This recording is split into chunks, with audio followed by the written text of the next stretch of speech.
What if Padmé survived and the Republic thrived? Let's explore the depths of it in the video. She was supposed to be dead. The galaxy mourned her. Anakin Skywalker fell to darkness because he lost her. But what if that was a lie? What if Senator Padmé Amidala never died? What if one heartbeat changed everything? On Mustafar, as lava rivers burn below, a medical droid detects something impossible. Master Kenobi, we are detecting a faint cardiac rhythm. She lives. Those two words shatter everything we know about Star Wars. Obi-Wan's hands tremble. Padmé's chest rises, falls, rises again. Get her to the ship, now. If she survives, Anakin's entire fall means nothing. The Empire loses its foundation, and the Republic gets a second chance. But there's more. She's pregnant, with twins. The Skywalker bloodline won't be raised in hiding. It'll be raised by a mother who refuses to surrender. A mother who will burn the Empire to ashes to protect her children. This is the story of how one woman's survival reshaped the galaxy. The droids work with mechanical precision, lifting Padmé onto a repulsor stretcher. Her face is pale, her breathing shallow and irregular. As they carry her up the ramp of the Naboo cruiser, Obi-Wan glances back at the hellish landscape of Mustafar. Somewhere in those flames, Anakin Skywalker lies broken and burning. He wants to search for him, to try one last time to save his former apprentice. But Padmé needs him more. The living must take priority over the fallen. The ship's engines roar to life and they lift off, leaving Mustafar behind. In the medical bay, droids surround Padmé, administering treatments and monitoring her vital signs. Captain Typho stands at the doorway, his face etched with worry. Will she survive? Her injuries are severe, but her will to live appears strong. However, there is something else. The medical droid pauses, its sensors flickering. She is with child. Twins, to be precise. The birth is imminent. Obi-Wan feels the weight of that revelation settle on his shoulders. Anakin's children. The future of the Skywalker bloodline. If Palpatine discovers they exist, he will stop at nothing to corrupt them or destroy them. As the ship enters hyperspace, Obi-Wan contacts Bail Organa on an encrypted channel. The Senator's hologram flickers to life, his expression grave. Obi-Wan, I've been trying to reach you. The Jedi Temple, it's been destroyed. The clones turned on us. I know. Order 66. But I have something that might give us hope. Padmé Amidala lives. She's badly injured but stable. And she's carrying Anakin's children. Bail's eyes widen. That changes everything. If the Emperor learns of this, he'll hunt her to the ends of the galaxy. We need to hide her, protect her. I'm making arrangements now. Meet me at Polis Massa. We'll figure out our next move there. The journey to Polis Massa feels endless. Obi-Wan sits beside Padmé, watching her chest rise and fall with each labored breath. He thinks of Anakin, of the bright-eyed boy he trained, of the promises he made to Qui-Gon. He failed Anakin, but perhaps he can still protect what remains of him. Perhaps these children can be the light that Anakin was meant to be. The medical facility on Polis Massa is carved into an asteroid, hidden from the prying eyes of the Empire. As the ship docks, a full medical team rushes to meet them. Bail Organa, is already there, along with his wife Brea and a contingent of security personnel. They waste no time transferring Padmé to the main medical chamber. The facility hums with activity as the best medical minds in the galaxy work to save her life. Hours pass. Obi-Wan paces the corridor outside the medical bay, his robe stained with ash and blood. Bail sits nearby, his hands clasped together in worry. Yoda arrives through a hidden entrance, his ears drooping with the weight of recent events. Survived, she has. Strong, her spirit remains. But clouded, the future is. The children, what of them? Born soon, they will be. Protect them, we must. Hide them from the Emperor's reach. Yoda nods slowly. Separated, they should be. Safer apart than together. Agree with this, do you? Obi-Wan hesitates. It pains him to think of splitting up a family, but he knows Yoda is right. If Palpatine discovers both children, he could use one against the other. Separated, they have a chance. I'll take the boy to Tatooine. My brother Owen will raise him as his own. The girl, I can take her to Alderaan. Breha and I have always wanted a child. We'll raise her as a princess. Give her every advantage.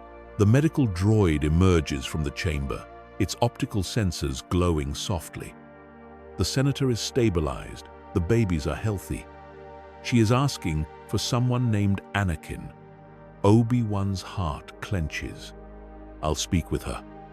He enters the medical bay, where Padmé lies in a recovery bed, her body covered in bandages and connected to various monitors, but her eyes are open, alert. Two small bundles rest in incubators beside her. Obi-Wan, where is Anakin? Is he? Did he? Padmé's voice breaks. Obi-Wan sits beside her, taking her hand gently. Anakin is gone, Padmé. What remains is something else, something dark. He's become Darth Vader, the Emperor's enforcer. I'm so sorry.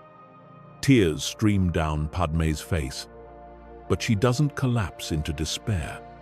Instead, her jaw sets with determination. My babies. I need to see them. The medical droids carefully place the infants in her arms. Luke, small and quiet, with wisps of blonde hair. Leia, slightly smaller, with dark eyes that seem to take in everything. Padmé holds them close, her tears falling onto their soft skin. I won't let him take you. I won't let anyone take you. You're going to grow up safe, loved, and free. I promise you that. She looks up at Obi-Wan, her eyes fierce despite her weakness. What happens now? The Empire thinks I'm dead, don't they? We can use that. Let them believe it. They held a state funeral on Naboo.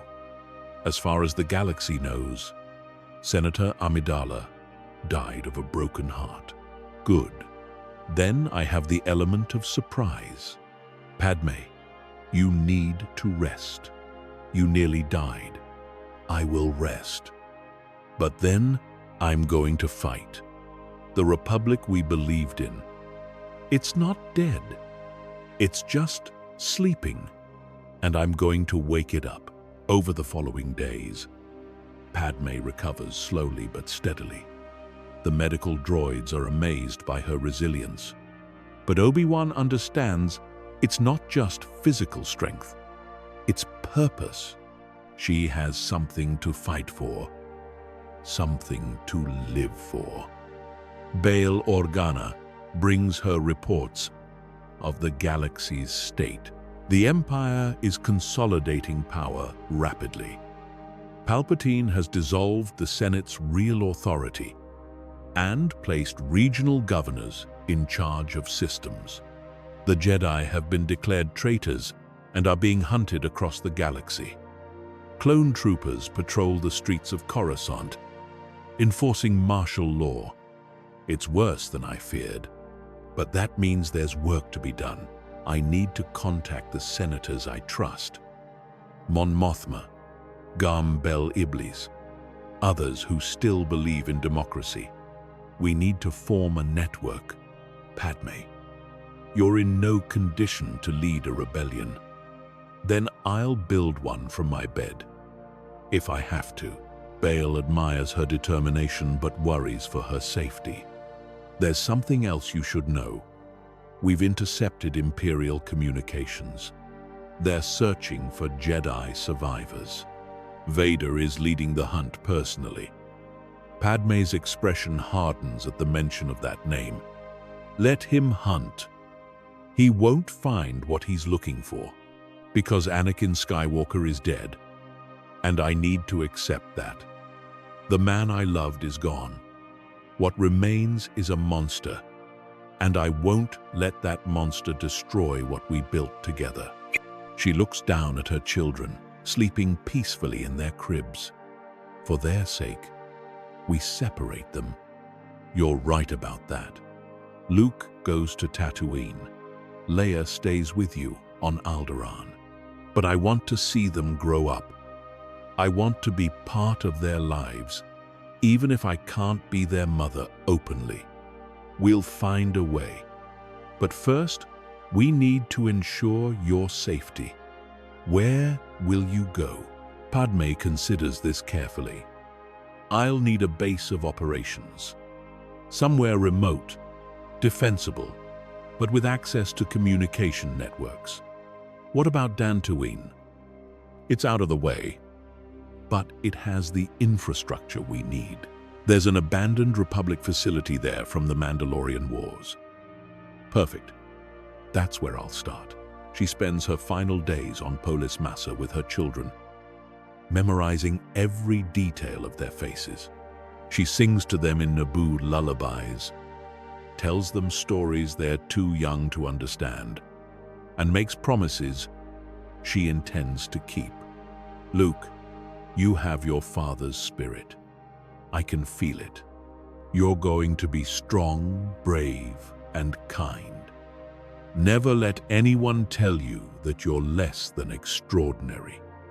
And Leia, my little fighter, you're going to change the galaxy. I can see it in your eyes. You have fire in you, just like your father did. Use it wisely. When the time comes to say goodbye, Padmé holds them both one last time, breathing in their scent and committing this moment to memory. Obi-Wan approaches gently. It's time. Padmé, the transports are ready. She nods, unable to speak past the lump in her throat. She places Luke in Obi-Wan's arms and Leia in Bail's. Take care of them. Raise them to be good people. Tell them about their mother. But not yet. Not until they're ready. We will. And we'll make sure they know they were loved. As the transports depart, Padmé watches from the observation deck until they disappear into hyperspace. Then she allows herself one moment of grief, collapsing against the wall as sobs rack her body. But only one moment, because the galaxy needs her, and she has work to do. Weeks later, Padmé arrives on Dantooine under an assumed identity. The planet is rural, covered in grasslands and scattered settlements. The old Republic base sits abandoned on the edge of the wilderness, its walls covered in vines and its systems offline. But the structure is sound, and with work, it can be made operational again. Bail has provided her with a small team of trusted engineers and security personnel. Among them is Sabe, Padmé's former handmaiden and body double. The woman rushes forward when she sees Padmé, embracing her tightly. My lady, When I heard you were dead, I thought my heart would break. I'm sorry for deceiving you, old friend, but it was necessary. I understand, and I'm here to help. Whatever you need, I'm with you until the end. Together, they begin the work of transforming the base into an operations center. They restore power, establish encrypted communication arrays, and set up living quarters. Padmé works alongside the engineers, her political skills translating surprisingly well to logistics and organization. As the base takes shape, she begins reaching out to her network of contacts. The first person she contacts is Mon Mothma, the senator from Chandrila. The woman's hologram appears in the communication chamber, her elegant features showing surprise and relief. Padmé, but you're supposed to be. I know what I'm supposed to be, but I'm very much alive Monday, and I need your help. The galaxy needs your help. Mon Mothma's expression shifts from shock to determination. Tell me what you need. Anything. Over the following weeks, more senators join the network. Gam Bel Iblis from Corellia, a fiery man who distrusts the Empire deeply. Cham Syndulla from Ryloth, a veteran of liberation movements. Each brings resources, intelligence, and most importantly, hope. They hold secret meetings via hologram, discussing strategy and sharing information about imperial movements. Padmé emerges as the natural leader, her experience in the Senate and her moral authority giving her unique influence. We can't fight the Empire with armies. We don't have the resources. But we can fight them with truth. We expose their lies, reveal their crimes, and remind the galaxy what the Republic stood for. How do we do that? The Empire controls the HoloNet. They control what people see and hear. Then we bypass their control. We hack into their systems, create underground broadcasts, and spread information through back channels. We become the voice the Empire can't silence. The first broadcast is a test. Padmé, her face obscured by a hood and her voice modulated, appears on a pirated frequency. Citizens of the galaxy, you have been lied to. The Clone Wars, the rise of the Empire, the destruction of the Jedi. All of it orchestrated by one man, Chancellor Palpatine, now Emperor Palpatine. The Jedi were not traitors. They discovered the truth and were eliminated for it. The Republic did not fall to an external threat. It was murdered from within. I am here to tell you the truth, and I will not stop until the galaxy is free again. The broadcast reaches only a few systems before Imperial jammers shut it down, but it's enough. Word spreads through underground channels. People begin to talk, to question, to doubt. On Coruscant, Emperor Palpatine watches the broadcast from his throne room, his yellow eyes narrowing with cold fury. Find her. I want to know who this is and where she's broadcasting from. Destroy her. Standing in the shadows, Darth Vader watches the hooded figure on the screen. Something about the voice nags at him, a familiarity he can't place. It has been scrambled, my master. We cannot identify the speaker. Then, use other methods. This rebellion must be crushed before it spreads. Send probe droids to every system that received the transmission. Scour the outer rim. Leave no stone unturned. As you wish, my master. Vader leaves the throne room, his mind troubled. The voice, even modulated, carries a weight of conviction that reminds him of someone. But the memory is painful, and he pushes it aside. Pain is all he has now.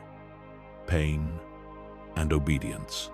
Back on Dantooine, Padmé monitors the Imperial response. They're sending probe droids. We'll need to move carefully from now on. Sabe nods, her expression concerned. We should establish multiple broadcast points. If they trace one location, we'll have backups ready. Smart. Start coordinating with our contacts on Corellia and Chandrila. We'll rotate our broadcast locations to keep them guessing. As the rebellion takes shape, Padmé receives an unexpected visitor.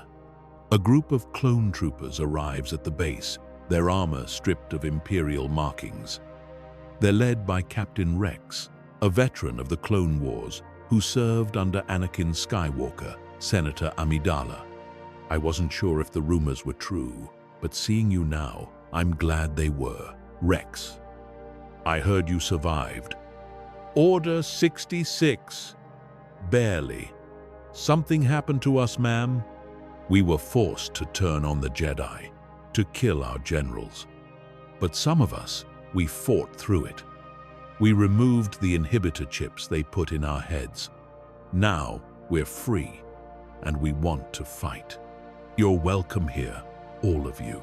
But I need to know, can you fight against your brothers? The other clones who still serve the Empire? Rex's expression hardens. They're not our brothers anymore. They're slaves to the Emperor's will. If we have to fight them to free them, we will. Good, because I have a feeling we're going to need every soldier we can get. The clones integrate into the base, bringing military expertise and discipline. Rex becomes Padmé's military advisor, helping her understand tactics and strategy. But more than that, he brings information about the clone army and their weaknesses. There's something else, ma'am.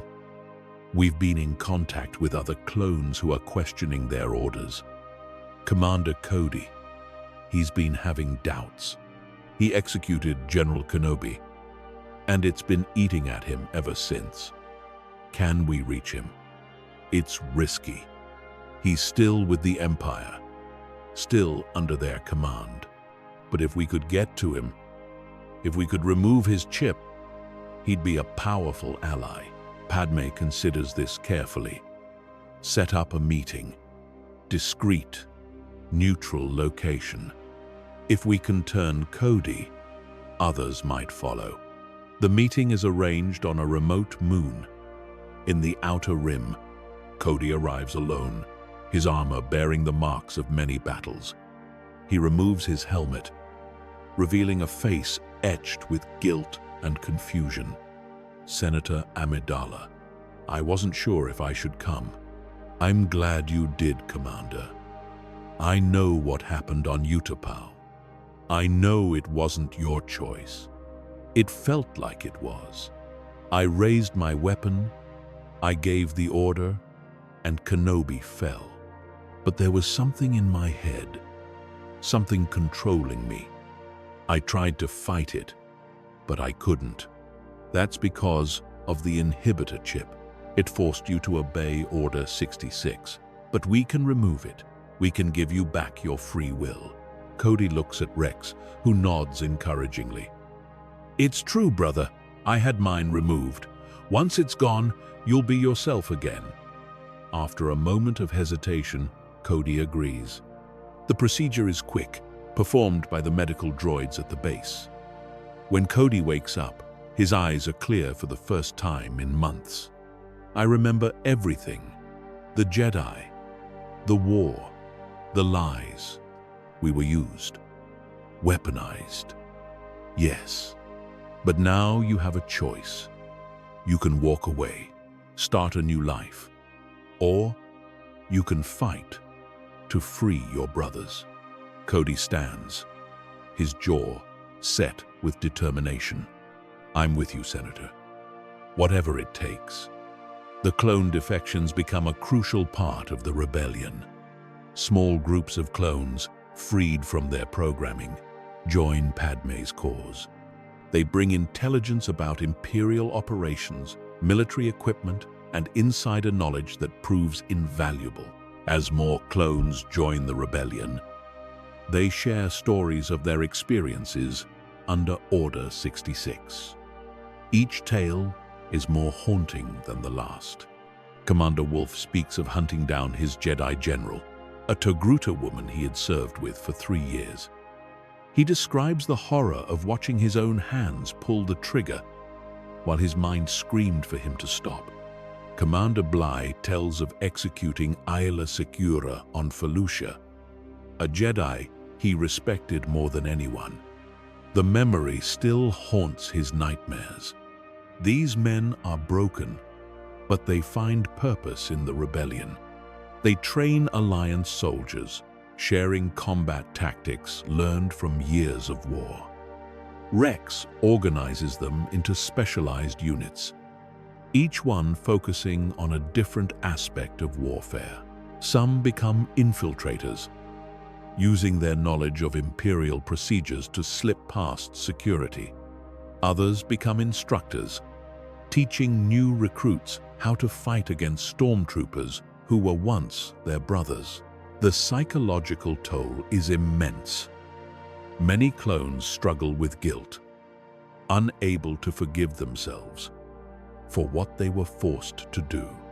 Padmé establishes counseling sessions, bringing in former Jedi who survived Order 66 to help the clones process their trauma. One such Jedi is Quinlan Vos, a master of psychometry who barely escaped execution.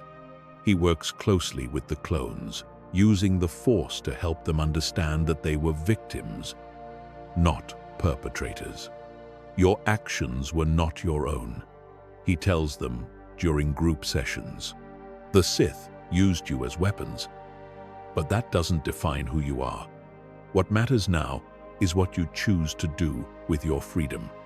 The words resonate deeply, and slowly, the clones begin to heal.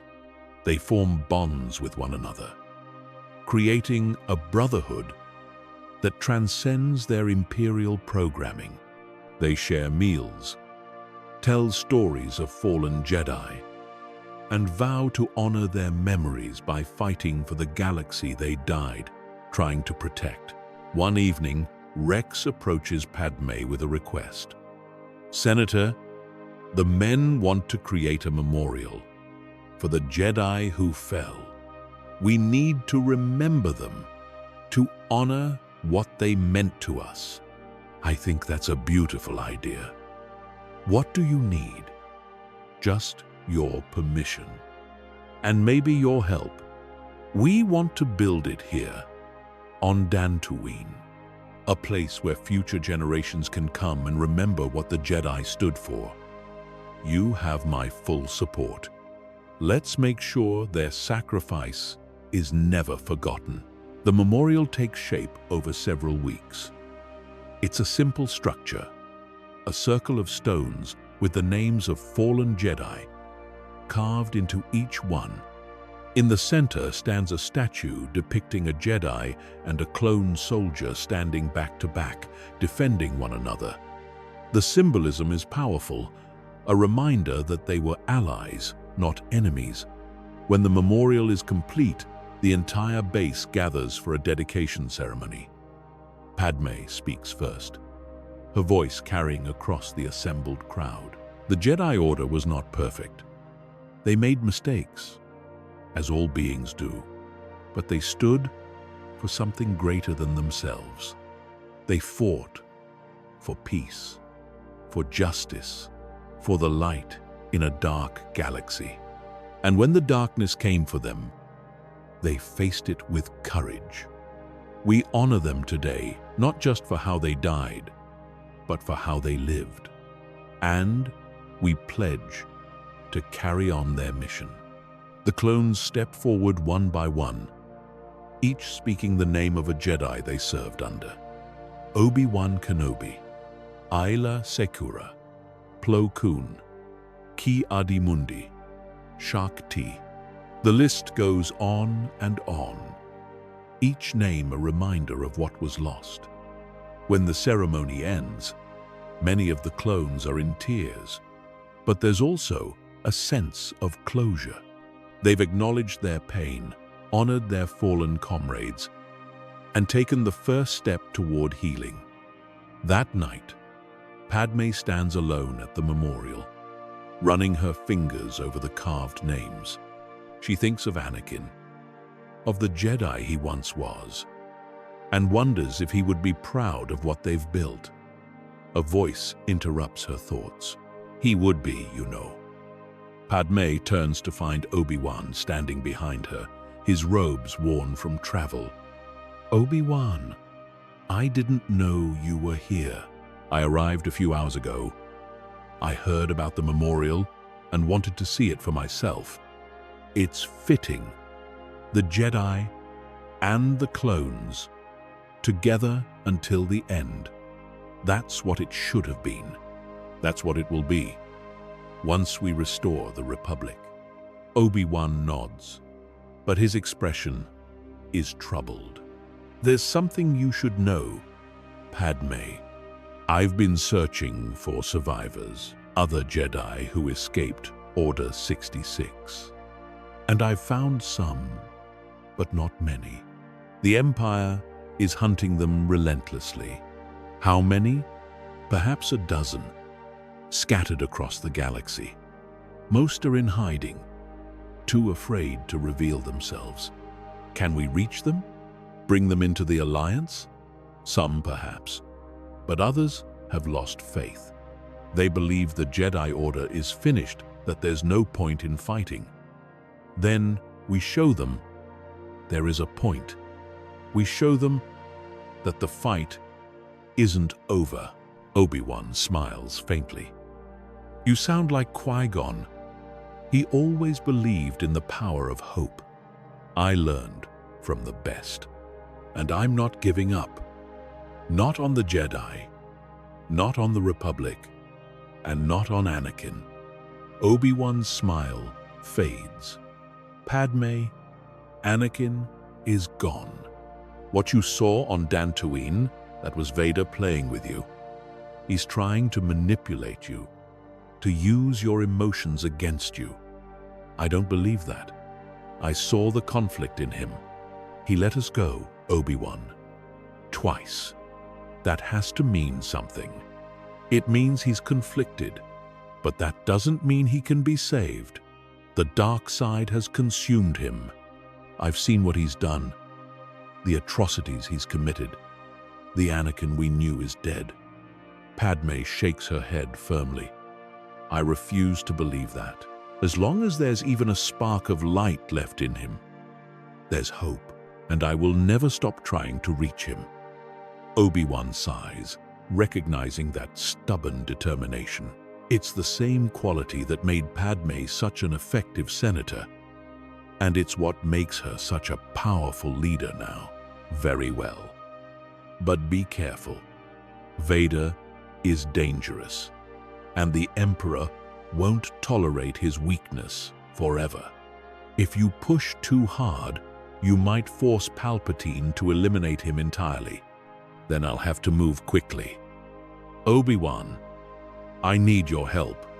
I'm planning something big, something that could change the course of this war, but it's risky, and I'll need every ally I can get. Tell me what you need. Padmé outlines her plan for the Coruscant operation, explaining how they intend to infiltrate the Imperial broadcast network and expose Palpatine's crimes to the entire galaxy. Obi-Wan listens carefully, his expression growing more concerned with each detail. This is incredibly dangerous. If you fail, the Empire will use it as propaganda to discredit the rebellion. And if we succeed, we'll shatter the Empire's legitimacy. Systems will defect. Senators will demand accountability. And the galaxy will see Palpatine for what he truly is. Obi-Wan considers this for a long moment, then nods. I'll help, but I'm coming with you. If this goes wrong, you'll need someone who can fight their way out.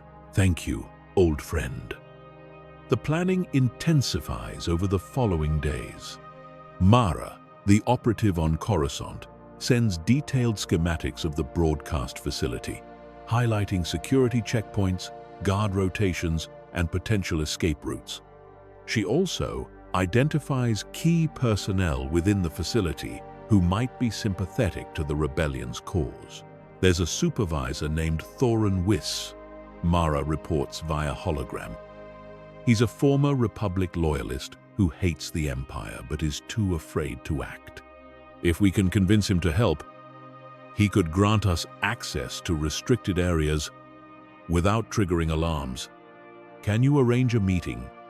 It's risky, but I think I can get him alone.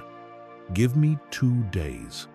Padmé uses those 2 days to coordinate with other operatives across Coruscant.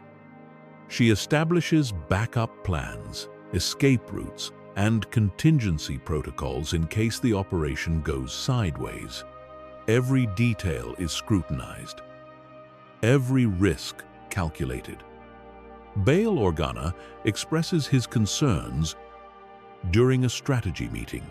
Padmé, even with Mara's help, the odds of success are slim.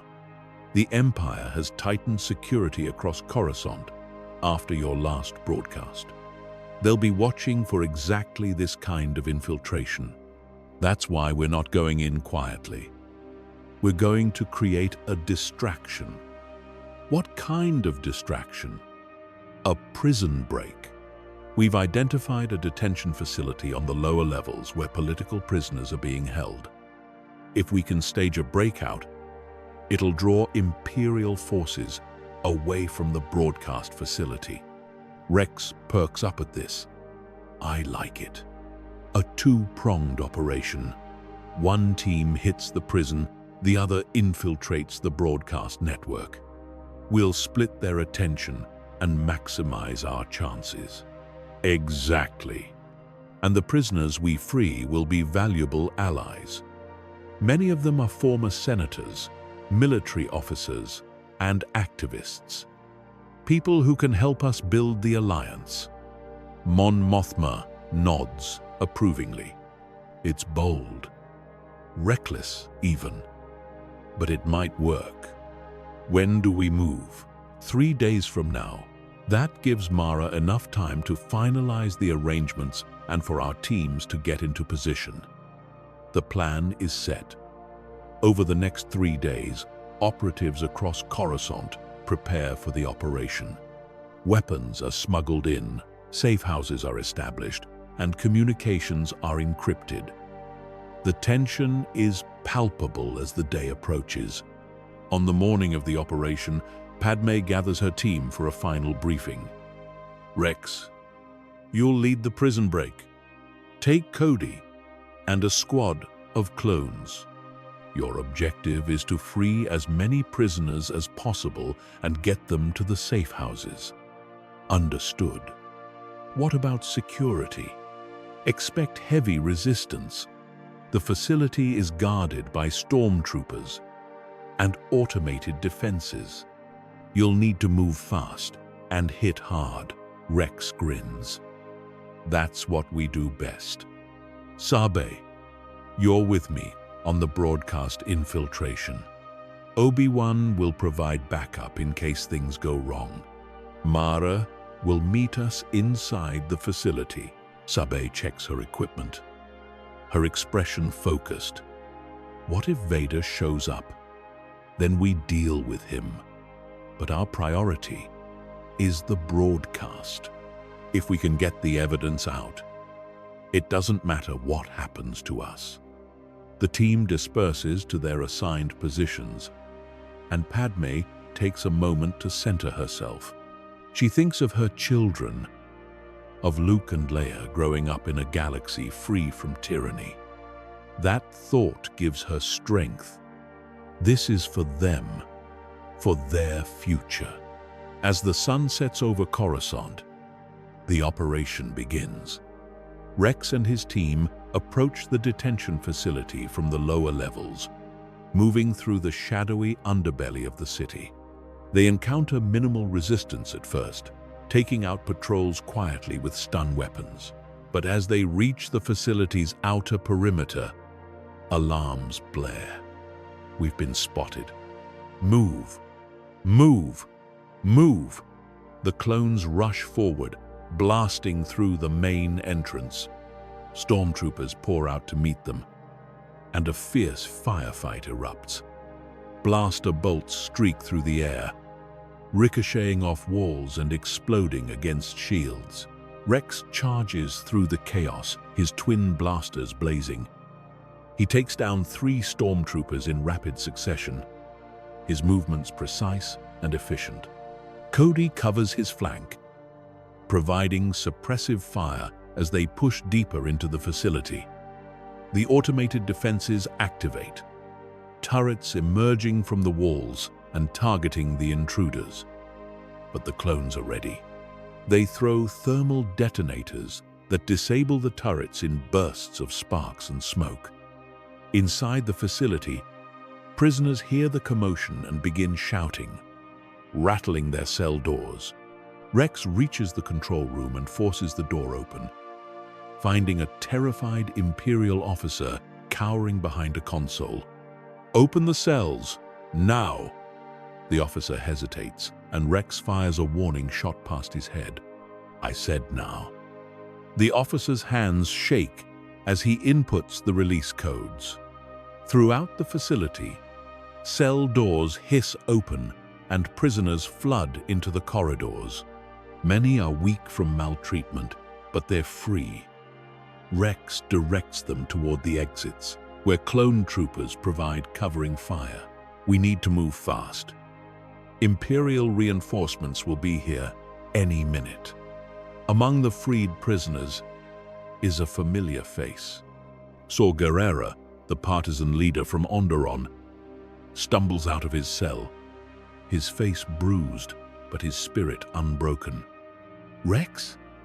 Is that you? Good to see you, Saw. Can you walk?" "I can fight. That's all I need to hear. Grab a weapon. We're getting out of here." The group fights their way out of the facility, blasting through waves of stormtroopers. The lower levels of Coruscant erupt into chaos as civilians scatter and Imperial forces scramble to respond. The distraction is working perfectly. Meanwhile, across the city, Padmé, Sabe, and Obi-Wan approach the broadcast facility. They're disguised as maintenance workers, their faces hidden beneath caps and their tools concealing weapons. Mara meets them at a side entrance, her expression tense. Thorin agreed to help, but he's nervous. "He'll grant you access, but you'll need to move fast. Security is on high alert because of the prison break. That's the idea. Lead the way." They slip inside, following Mara through service corridors and maintenance shafts.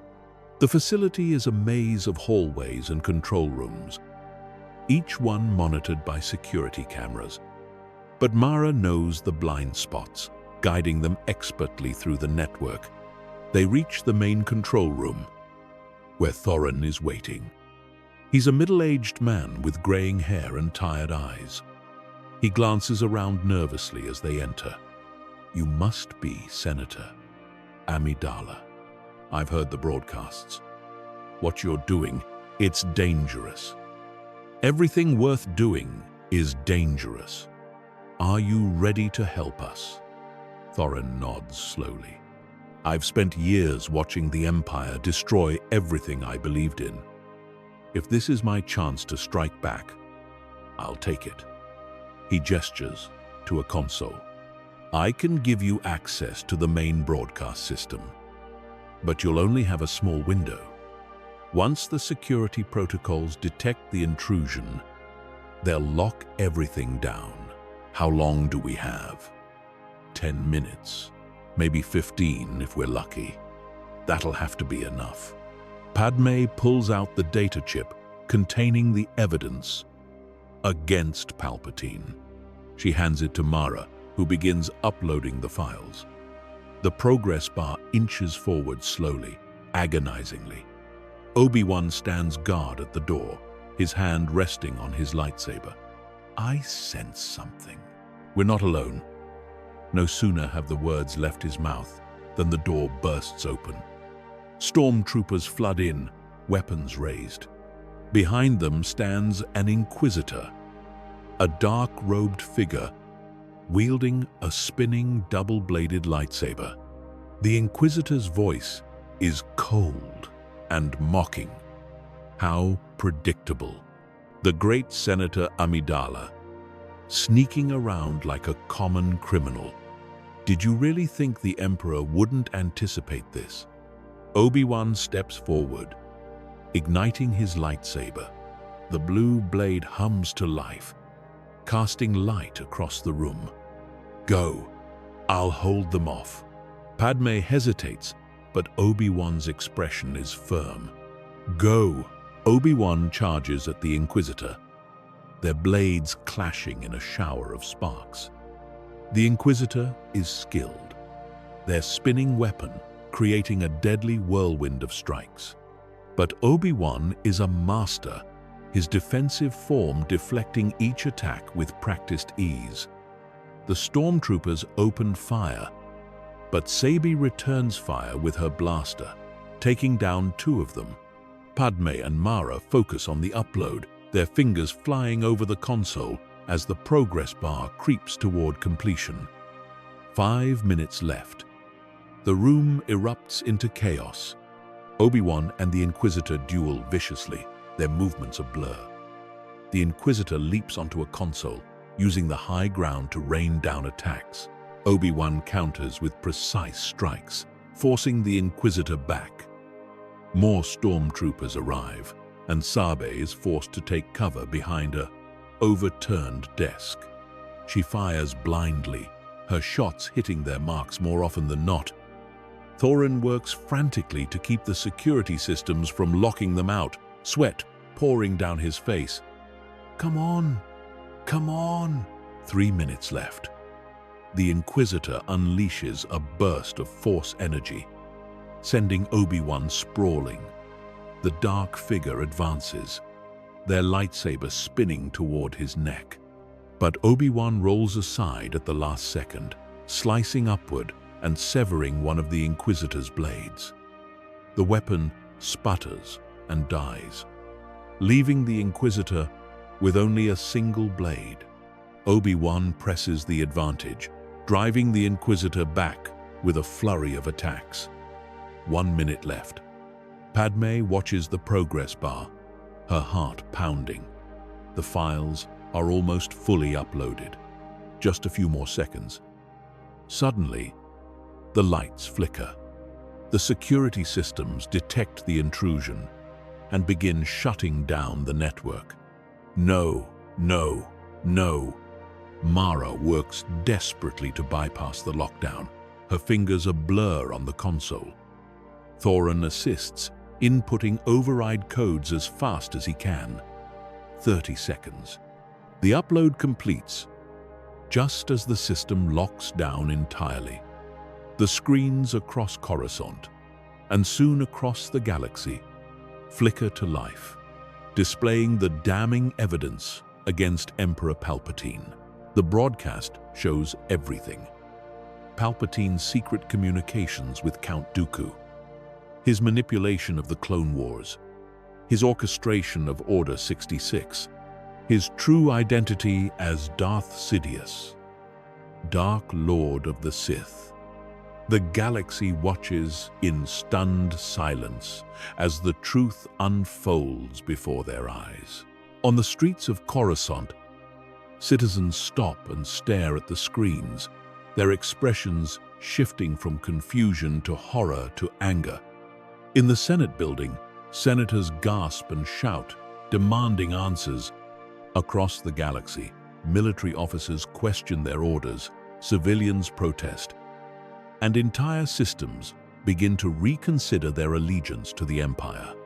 In the broadcast facility, Padmé allows herself a moment of relief. We did it. But the celebration is short-lived. More stormtroopers arrive, and the team is surrounded. Obi-Wan finishes off the Inquisitor with a decisive strike. But even he can't fight through an entire battalion. We need to leave. Now, they rush toward the exit. But the corridors are swarming with Imperial forces. Blaster fire erupts from all directions, forcing them to take cover. Sabé is hit in the shoulder, crying out in pain. Padmé drags her behind a console, checking the wound. It's not fatal, but she's losing blood. We can't stay here. Thorin points to a maintenance shaft. There. It leads to the lower levels. We can escape through the Undercity. They make a run for it, blaster bolts streaking past their heads. Obi-Wan deflects as many as he can, but the sheer volume of fire is overwhelming. They reach the shaft and climb down, disappearing into the darkness below. But as they emerge into the Undercity, they find their path blocked. Darth Vader stands before them, his lightsaber ignited, his presence suffocating. Padmé's breath catches.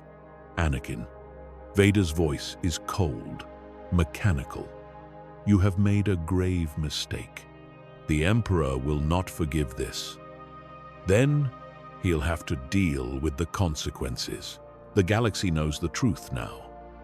There's no going back. Vader steps forward, his blade casting red light across the grimy walls.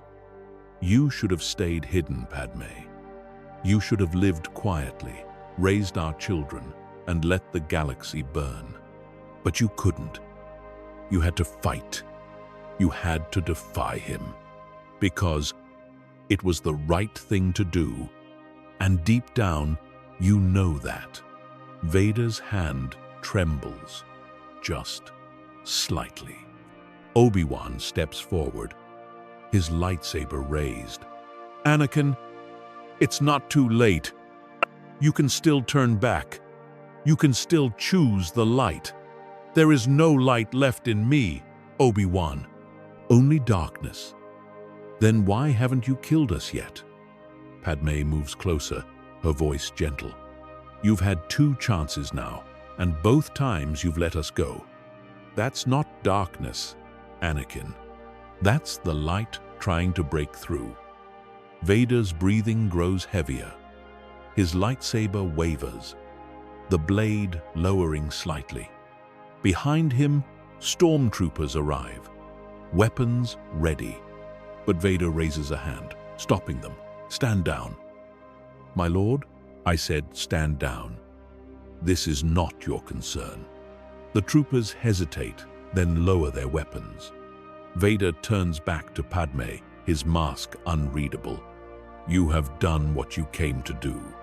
The Emperor will retaliate, and when he does, there will be no mercy. I know, but it was worth it.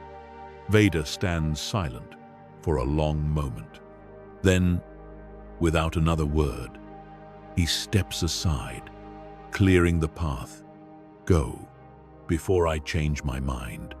Padmé hesitates, then reaches out and touches his arm. Thank you, Anakin. Vader doesn't respond. He simply watches as they disappear into the shadows of the Undercity. When they're gone, he stands alone, the weight of his choices crushing him. On his Star Destroyer, Emperor Palpatine watches the broadcast with barely contained rage. His throne room crackles with dark energy as he unleashes his fury, lightning arcing from his fingertips and scorching the walls. She will pay for this. She will suffer as no one has suffered before. And you, my apprentice, you will be the one to make her suffer. Vader kneels before his master, his voice steady, despite the turmoil within. Yes, my master. But Palpatine is not fooled. He senses the conflict, the weakness. You let her escape again, didn't you? Vader's silence is answer enough. Palpatine rises from his throne, his yellow eyes blazing. You are pathetic, a shadow of what you once were. If you cannot fulfill your duty, I will find another who can. The threat is clear, and Vader knows he's running out of chances. But he also knows that he cannot kill Padmé. Not now, not after everything. He is trapped, and the walls are closing in. Meanwhile, Padmé and her team make their way through the Undercity, eventually linking up with Rex and the freed prisoners. The operation is a success, but the cost is high. Several clones were killed in the prison break, and Sabi's injury will take weeks to heal. But the broadcast has achieved its purpose. The galaxy is waking up, and the Empire's grip is loosening. Back on Yavin 4, the Alliance celebrates the victory. Mon Mothma embraces Padmé, tears of joy streaming down her face. You did it. You actually did it. The Empire is fracturing. Systems are defecting faster than we can track. We have momentum now, but we can't let up. Palpatine will strike back, and when he does, it'll be with everything he has. Then we'll be ready. We have allies now, resources, and most importantly, the truth on our side. The following weeks are a whirlwind of activity. Systems across the galaxy formally declare their allegiance to the Alliance. Senators resign from the Imperial Senate in protest. Military officers defect with their ships and crews. The Alliance's fleet grows exponentially, transforming from a ragtag group of rebels into a legitimate military force. Padmé coordinates the efforts, working tirelessly to organize the disparate factions into a unified movement. She holds holograms with planetary leaders, negotiates treaties, and drafts legislation for the new republic. It's exhausting work, but she thrives on it. This is what she was trained for, what she's always excelled at.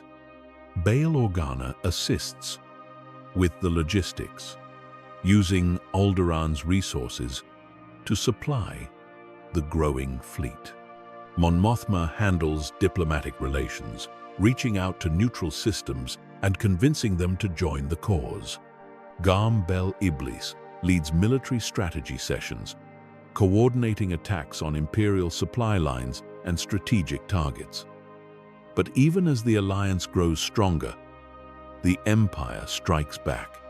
Palpatine unleashes the full might of his military, targeting Alliance worlds with devastating orbital bombardments. Planets that declared for the rebellion are blockaded, their populations starved into submission.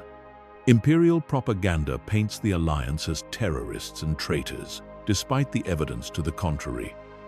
The war intensifies, and the casualties mount. Padmé receives daily reports of battles won and lost, of systems liberated and worlds destroyed. Each report weighs on her, the responsibility of leadership a heavy burden. But she doesn't falter. She can't afford to.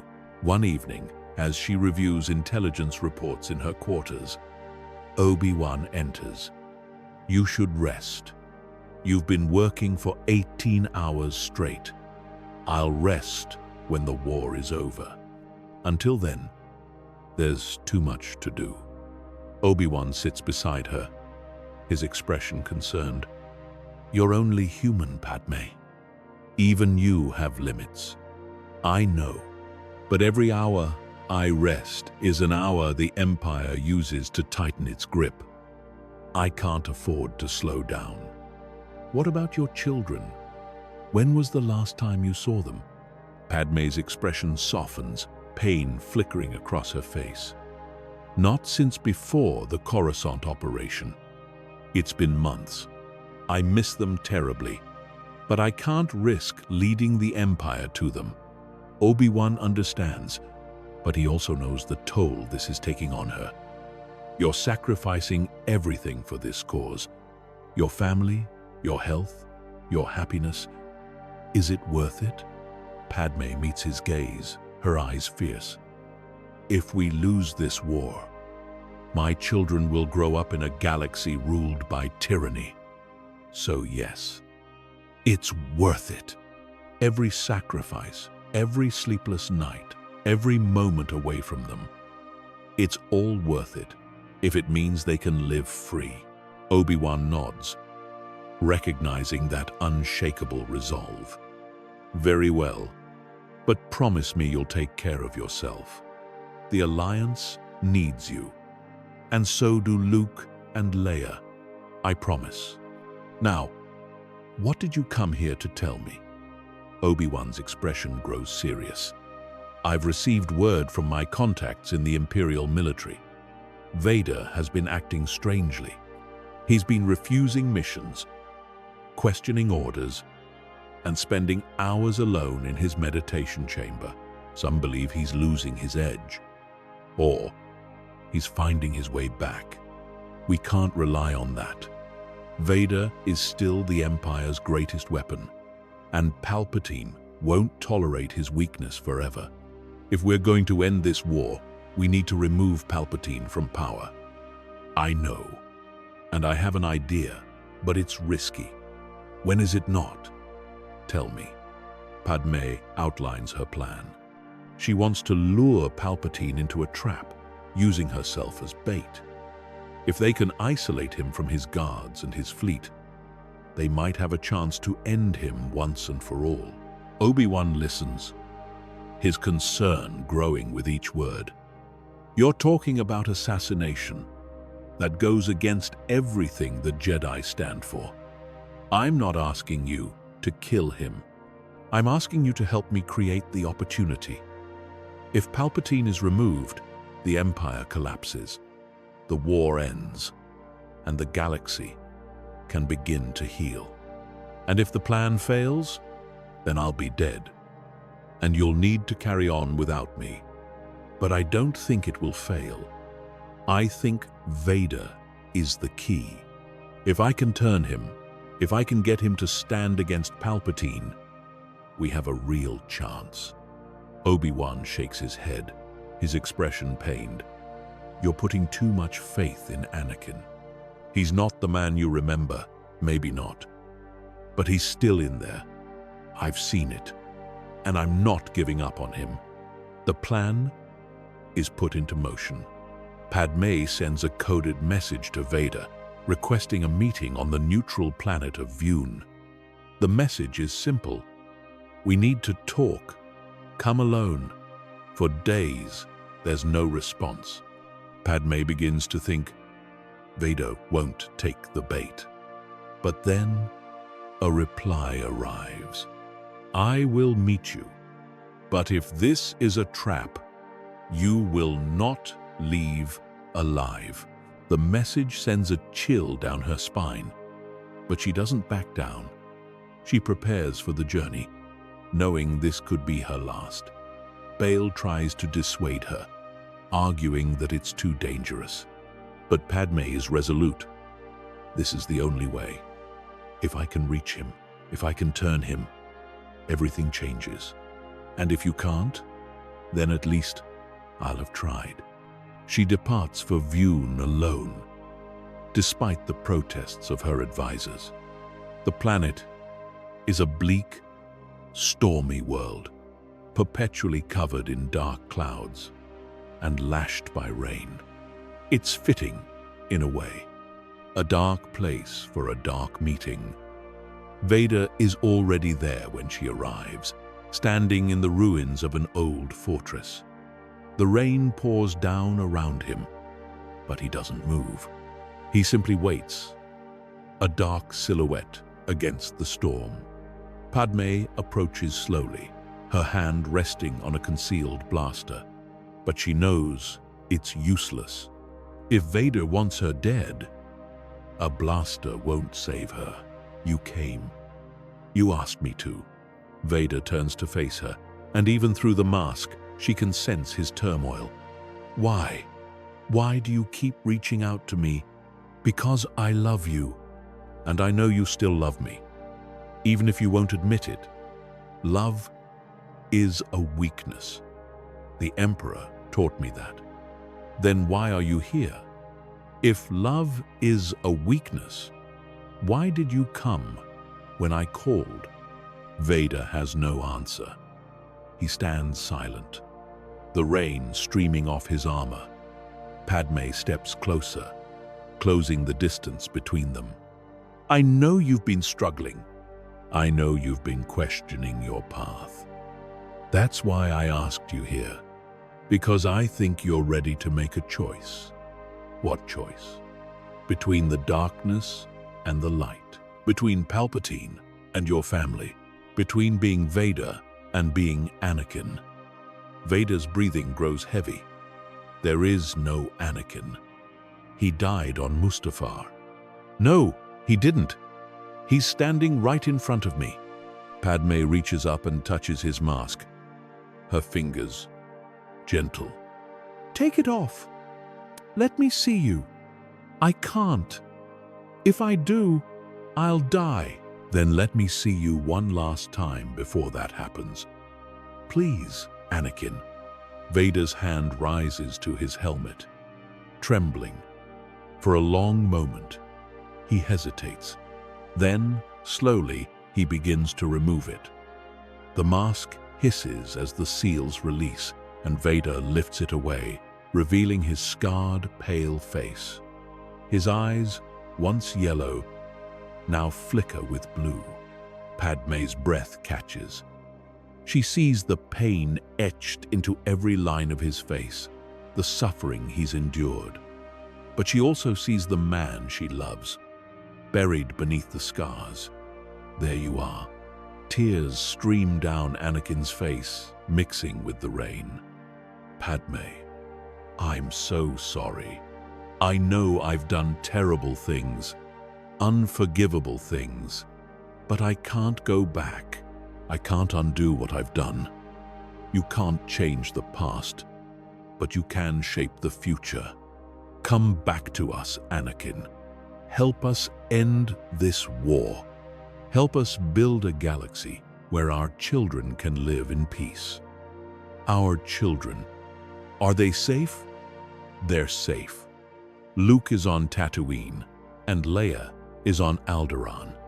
They're growing up strong and healthy, and they need their father. Anakin collapses to his knees, the weight of his sins crushing him. I don't deserve them. I don't deserve you. Maybe not, but I'm giving you a chance anyway, because that's what love is. It's choosing to believe in someone, even when they've fallen. Padmé kneels beside him, wrapping her arms around him. Anakin sobs, his body shaking with the force of his grief. For the first time since Mustafar, he allows himself to feel everything. The pain, the regret, the love he tried so hard to bury. When the storm passes, both literal and emotional, Anakin rises. He looks at Padmé, his eyes clear for the first time in years. I'll do it. I'll help you stop him, but it won't be easy. Palpatine is powerful, and he won't let me go without a fight. Then we'll face him together. You, me, and the Alliance. We'll end this, once and for all. They return to Yavin 4 together, and Anakin's arrival sends shockwaves through the base. Many want him arrested immediately, tried for his crimes. But Padmé stands firm, vouching for him. Anakin Skywalker has returned to us. He's going to help us end this war. And when it's over, he will face justice. But not before. We need every ally we can get, and there's no one who knows the Emperor better than him. The debate is fierce, but eventually, the Alliance leadership agrees. Anakin is placed under guard, but allowed to contribute to the war effort. He provides invaluable intelligence about Imperial operations, fleet movements, and Palpatine's strategies. His knowledge of the Emperor's tactics gives the Alliance a critical advantage. But more than that, his presence is a symbol. If Darth Vader can be redeemed, if he can turn back to the light, then anyone can. The message resonates across the galaxy, inspiring others to defect, to question their allegiance, to choose a better path. Obi-Wan is among the most skeptical, but even he can't deny the change in Anakin. The darkness is still there, but it's no longer in control.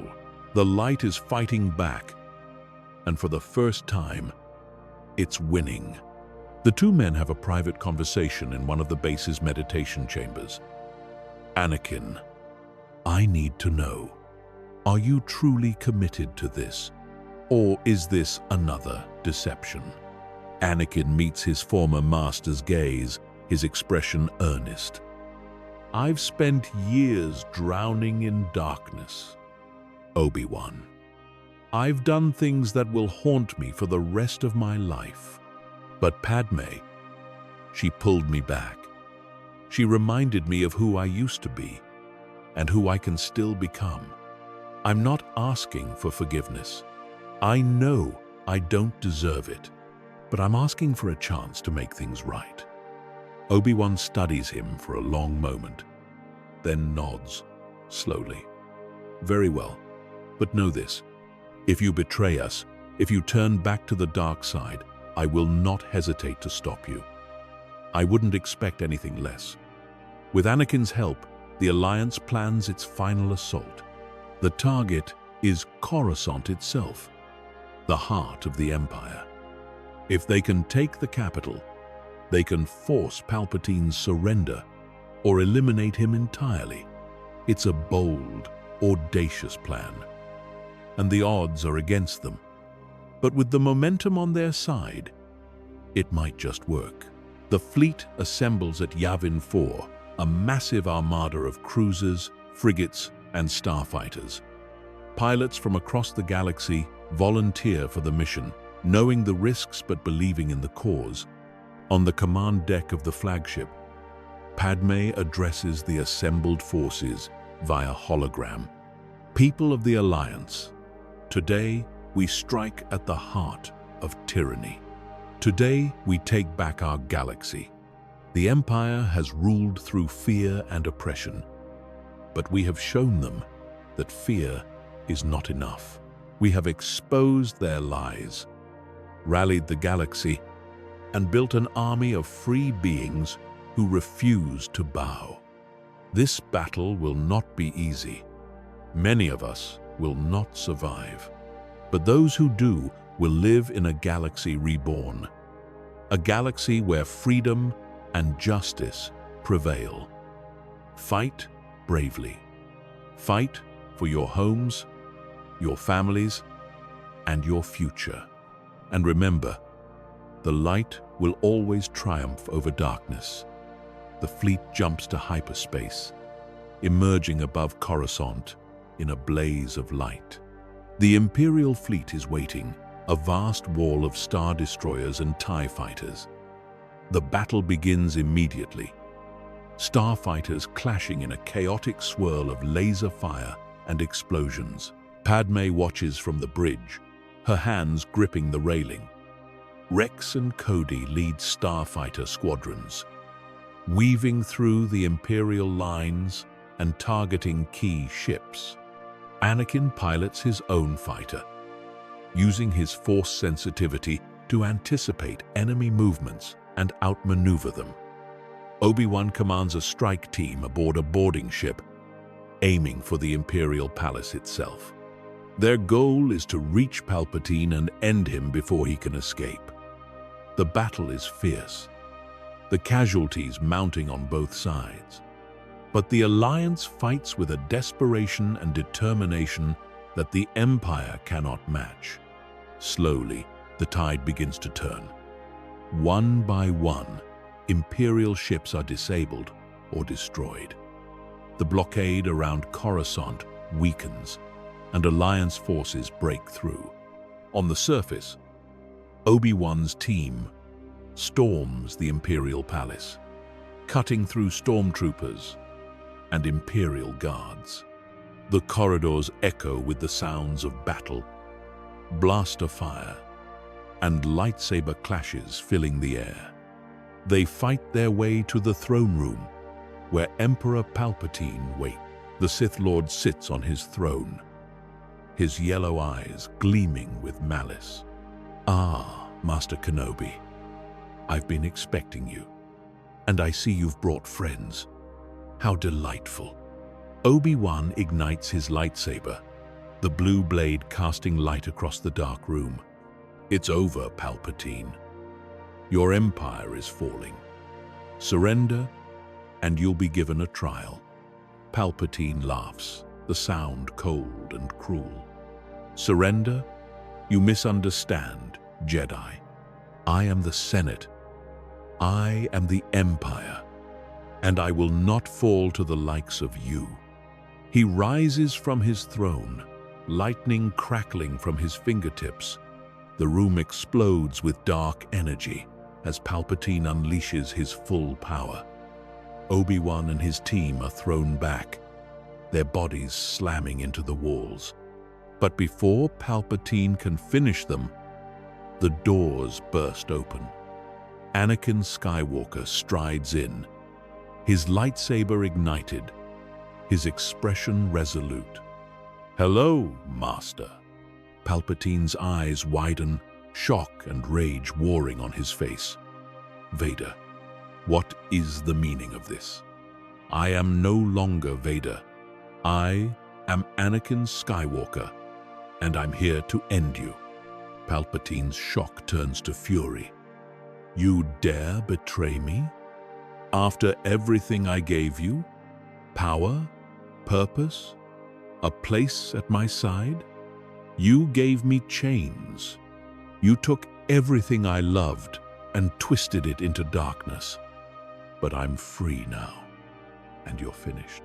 Anakin charges at Palpatine, their lightsabers clashing in a shower of sparks.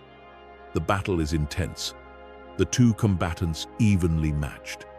Palpatine fights with vicious precision, his strikes calculated to exploit Anakin's weaknesses. But Anakin is no longer the broken, conflicted man he once was. He fights with clarity, with purpose, with the light guiding his every move. Obi-Wan recovers and joins the fight, his blade flashing as he attacks from the side. Together, the two Jedi press Palpatine back, their combined strength overwhelming the Sith Lord. Palpatine unleashes wave after wave of Force lightning, but Anakin absorbs it, channeling it away with the Force. The Emperor's power is immense, but even he cannot stand against two Jedi Masters fighting in perfect harmony. With a final, desperate burst of energy, Palpatine tries to escape. But Anakin is faster. He leaps forward, his lightsaber piercing the Emperor's chest. Palpatine gasps, his yellow eyes wide with disbelief. "Impossible! You were mine. You will always be mine. No, I belong to no one. I am free." Palpatine collapses, his body disintegrating into ash. The dark presence that has loomed over the galaxy for decades finally dissipates, and the room falls silent. Anakin stands over the remains, his lightsaber still ignited. He feels the weight of what he's done, the magnitude of this moment. The tyrant is dead. The Sith are finished. And for the first time in years, The galaxy has a chance at peace. Obi-Wan places a hand on his shoulder. "You did it, Anakin. You've redeemed yourself." "I don't know about that, but I've taken the first step. Anakin, there is good in you. I felt it." The battle rages outside, but with Palpatine's death, the Imperial forces begin to falter. Commanders question their orders. Fleets stand down, and entire star systems cease hostilities. The news spreads quickly. The Emperor is dead. The war is over. On the bridge of the Alliance flagship, Padmé receives the report and allows herself to collapse into a chair, tears streaming down her face. "We did it. It's finally over." Bail embraces her, relief washing over him. The galaxy is free.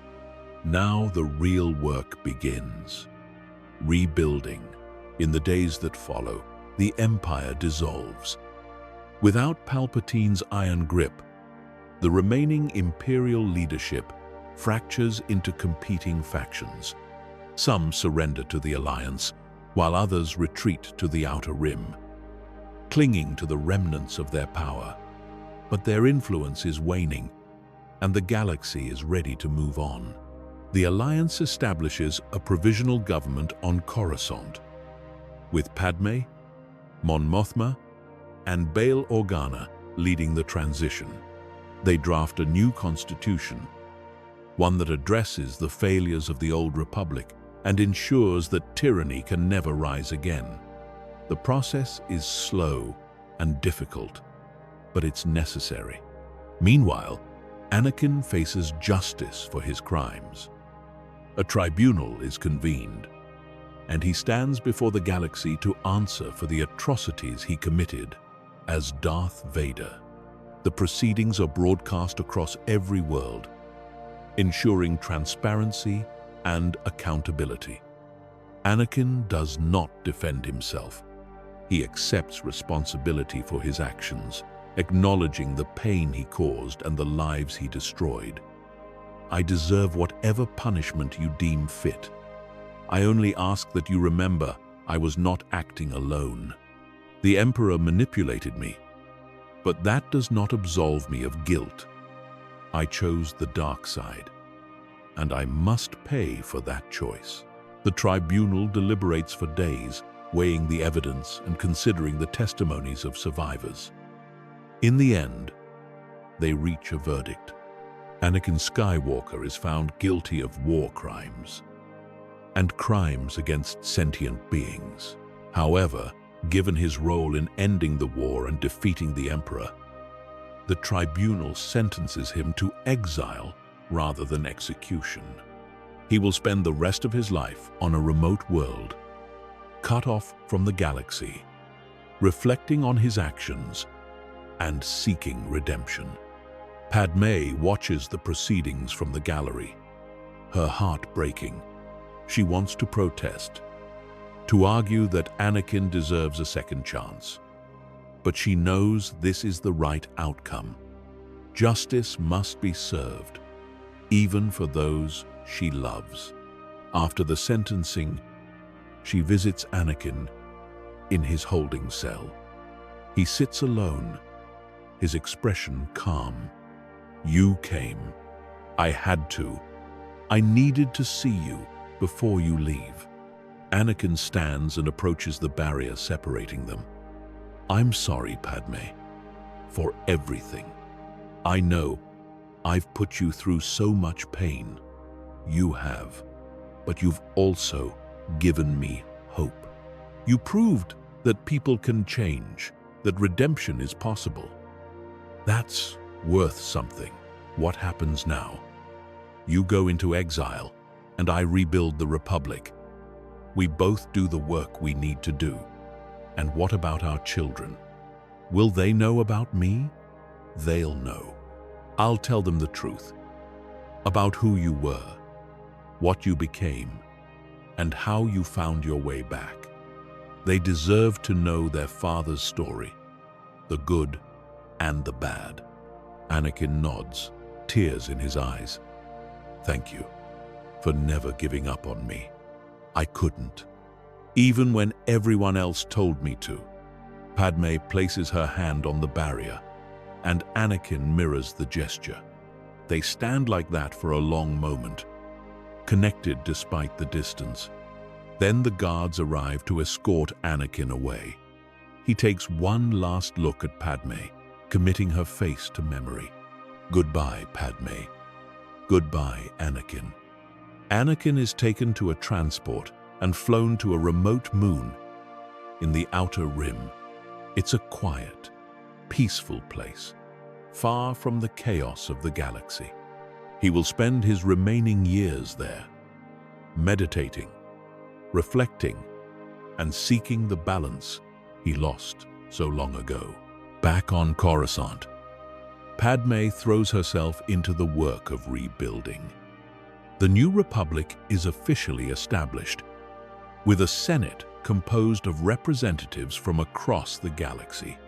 The Constitution includes safeguards to prevent the concentration of power, ensuring that no single individual can ever wield the authority Palpatine did. The Jedi Order is also reformed, with Obi-Wan leading the effort. The new order learns from the mistakes of the past, embracing emotion and connection rather than suppressing it. Jedi are no longer forbidden from forming attachments, and they are encouraged to engage with the galaxy rather than isolating themselves. Years pass. The galaxy heals slowly, the scars of war fading but never fully disappearing. Padmé continues to serve in the Senate, advocating for justice and equality. She becomes one of the most respected leaders in the galaxy, a symbol of resilience and hope.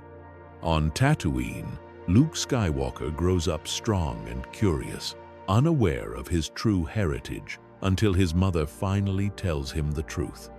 She visits him on his 16th birthday, revealing the story of his father and the legacy he carries.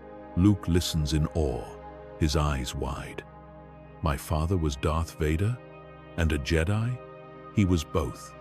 He made terrible mistakes, but he also did something incredible. He turned back to the light and helped save the galaxy. And now, that legacy is yours. You can choose who you want to be. Luke looks out at the twin suns of Tatooine, determination in his gaze. I want to be a Jedi, like my father should have been. Then I'll make sure you have that chance. On Alderaan, Leia grows into a fierce, intelligent young woman. She learns the truth about her parents on the same day, and her reaction is more complicated. She's angry at Anakin for the pain he caused, but she's also proud of her mother for never giving up. Leia throws herself into politics, following in Padmé's footsteps. She quickly becomes a rising star in the Senate, advocating for reform and justice with the same passion her mother once had. Padmé watches her children grow with pride and joy. She knows they will shape the galaxy in ways she never could. And that's enough. One evening, as she stands on the balcony of the Senate building, watching the sun set over Coruscant, she receives a message. It's from Anakin, transmitted from his exile. Padmé, I hope this message finds you well. I've been thinking a lot about the past, about the choices I made and the people I hurt. I can never undo what I've done, but I've found peace here. I spend my days meditating, studying the Force, and trying to understand the balance between light and dark. I've come to realize that the Force is not about choosing one over the other. It's about finding harmony within yourself. Luke and Leia, they have that potential. I can feel them, even from here. They're strong, compassionate, and destined for greatness. I'm proud of them, even though I've never met them. Thank you for everything, Padmé. For loving me, for believing in me, for never giving up. You saved me in more ways than you'll ever know. May the Force be with you, always. Padmé reads the message, tears streaming down her face. She looks up at the stars, knowing Anakin is out there, somewhere, finding his way. And she smiles, because despite everything, despite the pain and the loss, they've built something beautiful. A galaxy where people are free, where justice prevails, where hope endures. The Republic has been restored. The Sith are defeated, and the Skywalker legacy, once tainted by darkness, now shines with light. On the remote moon, Anakin Skywalker sits in meditation, his connection to the Force stronger than ever. He feels Padmé's presence across the stars, and he smiles. For the first time in decades, he is at peace. The galaxy is safe. His children are thriving, and he has finally found redemption. That's our theory. The Star Wars universe is a galaxy filled with exciting stories and possibilities, and we love exploring them. If you want to accompany us on this journey to a galaxy far, far away, then please like, share, and subscribe to our channel. But the Empire is not idle. Vader intensifies his hunt for the mysterious broadcaster, following leads across the galaxy. He interrogates rebels, tracks down underground networks, and leaves a trail of destruction in his wake. On the planet Lothal, he corners a group of rebels who have been distributing Padmé's broadcasts. The rebels fight back, but they're no match for Vader's power. He cuts through them with brutal efficiency, his lightsaber a crimson blur. One rebel survives long enough to speak. "You can't stop us. The Senator's message is spreading. People are waking up. You've already lost." Vader lifts the rebel with the Force, choking the life from him. "Where is she? Where is your Senator broadcasting from?"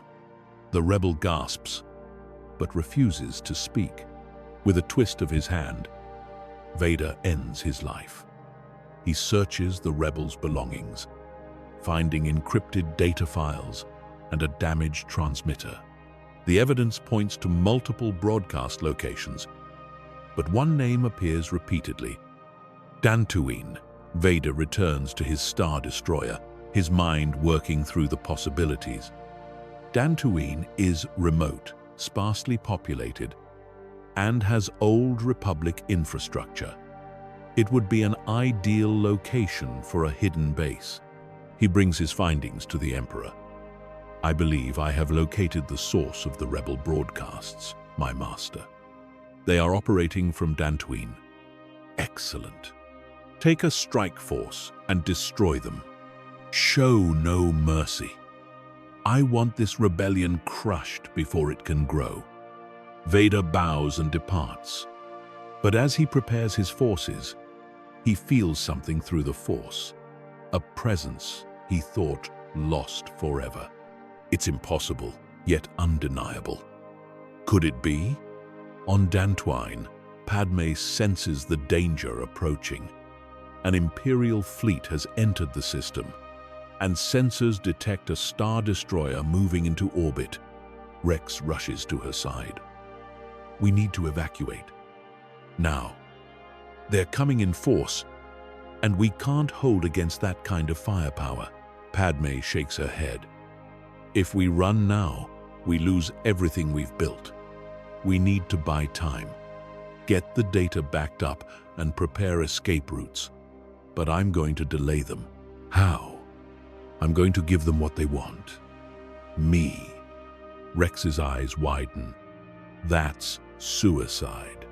You can't just hand yourself over to Vader. I'm not handing myself over. I'm confronting him.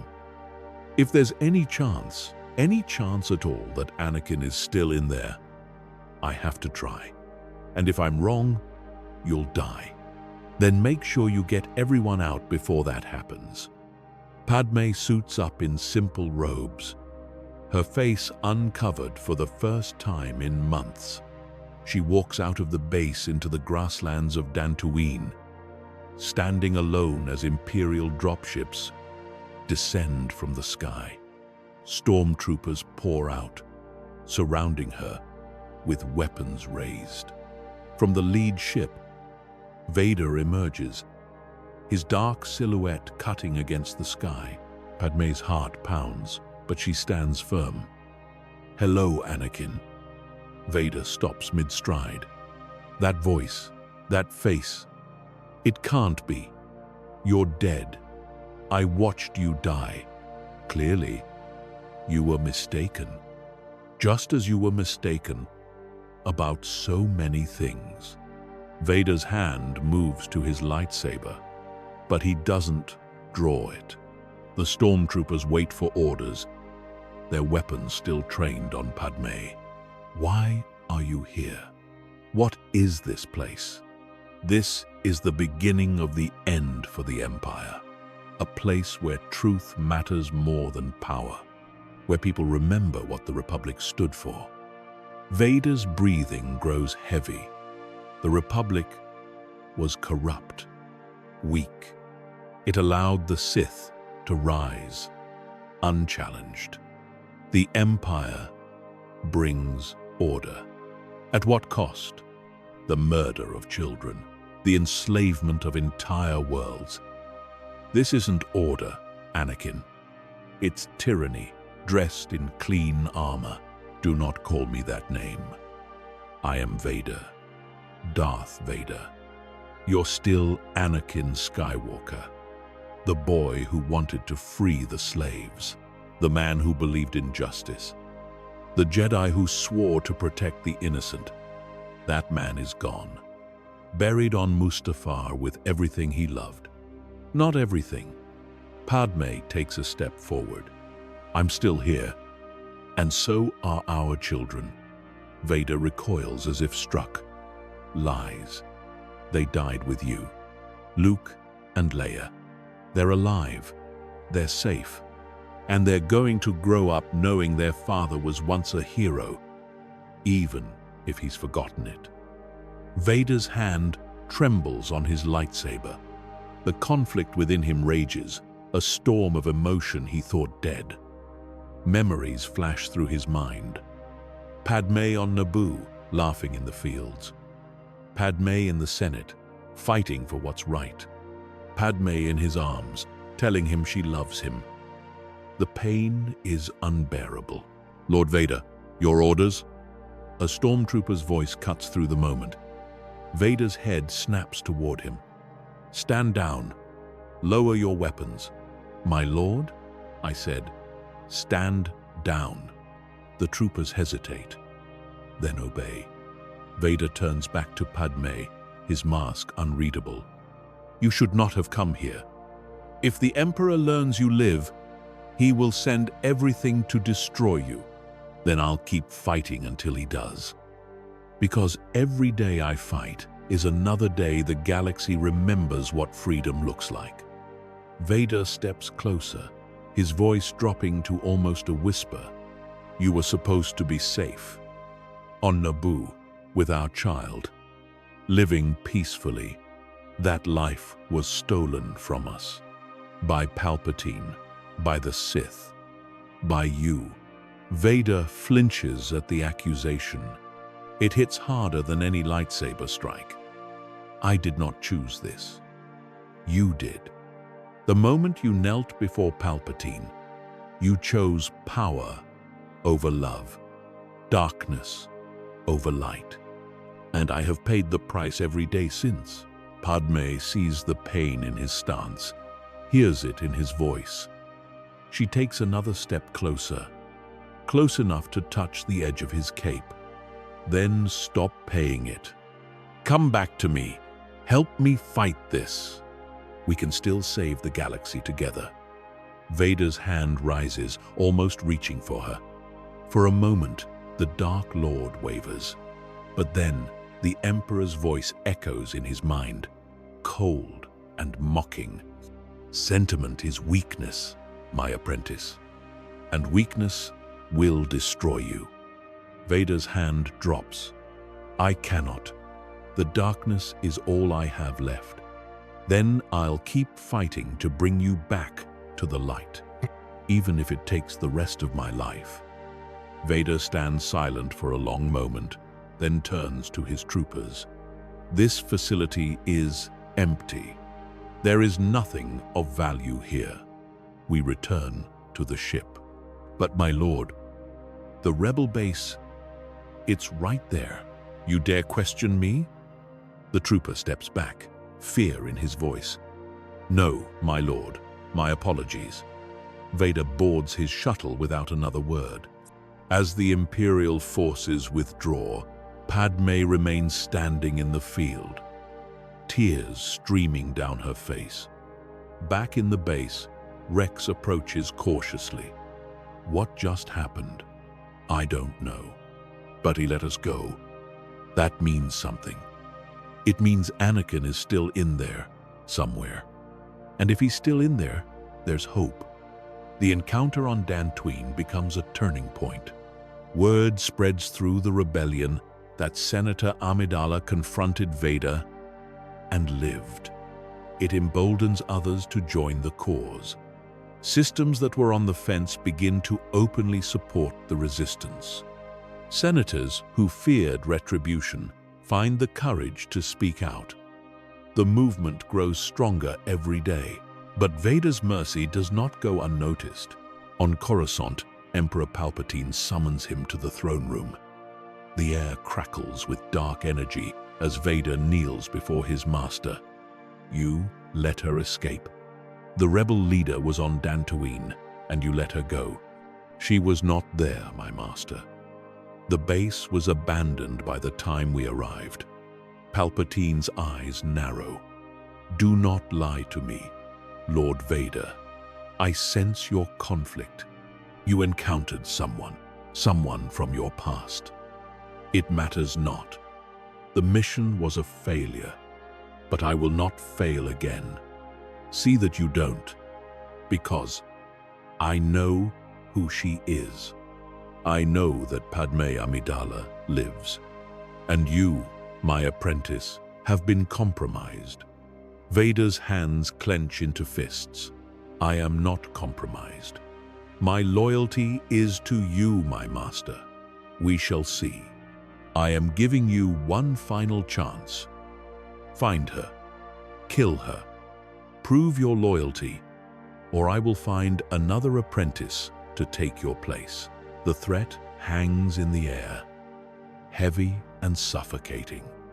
Vader rises and leaves the throne room, his mind in turmoil.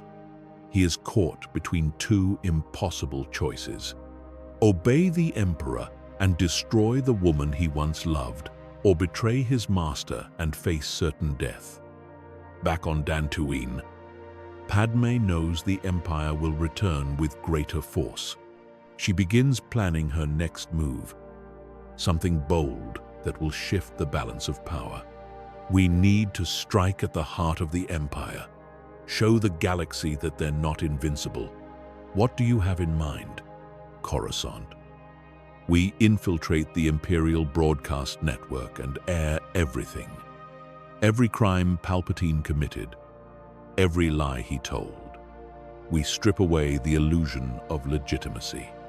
That's insane. The security on Coruscant is impenetrable, not if we have inside help. Padmé pulls up a hologram, showing a network of contacts within the Imperial bureaucracy. Former Republic loyalists who secretly despise the Empire. These people have been waiting for a signal. If we can coordinate with them, we can pull this off. Mon Mothma's hologram appears, her expression concerned. Padmé, If you fail, the Empire will hunt down everyone involved. I know, but if we succeed, we can change the course of history. The plan is set into motion. Over the following weeks, Padmé's operatives on Coruscant gather intelligence, plant devices in the broadcast network, and prepare for the largest act of defiance the Empire has ever seen. One of the key operatives is a young woman named Mara, a former Senate aide who now works in the Imperial Communications Division. She hates the Empire for what they did to her family, and she's willing to risk everything to bring them down. Mara carefully maps out the security systems, finding vulnerabilities that can be exploited. She plants transmitters in strategic locations, each one designed to bypass Imperial jammers. When the day comes, she'll activate them all simultaneously, creating a galaxy-wide broadcast that cannot be stopped, but the operation is dangerous. Imperial security is always watching, always listening. One mistake could expose the entire network. Mara knows this, but she proceeds anyway, driven by a desire for justice. On Dantooine, Padmé prepares for the journey to Coruscant. She knows this might be a one-way trip, but she's made peace with that possibility. Before she leaves, she records a message for her children, to be delivered if she doesn't return. Luke, Leia, if you're hearing this, it means I didn't make it. I want you to know that everything I did for you. For the galaxy you'll inherit. Never stop fighting for what's right, even when it's hard, even when it seems impossible. You come from a line of fighters, of dreamers, of people who believed in something greater than themselves. Carry that legacy forward, and know that I loved you both with every breath in my body. She seals the message and gives it to Bail Organa for safekeeping. Then she boards a transport with Rex, Sabe, and a small team of operatives. The journey to Coruscant is tense. They travel on false identities, using a civilian freighter that won't attract attention. As they approach the capital, Padmé feels the weight of what they're about to attempt. This is it. Once we start, there's no turning back. We're with you, Senator. All the way. The team lands at a commercial spaceport and immediately splits up, each member heading to their assigned positions. Padmé and Sabe make their way to the Imperial Broadcast Facility, disguised as maintenance workers. They carry toolkits that conceal the equipment they'll need to hijack the network. The facility is massive, a towering structure in the heart of the government district. Security is tight, with stormtroopers patrolling every corridor and checkpoints at every entrance. But Mara has provided them with access codes and security overrides.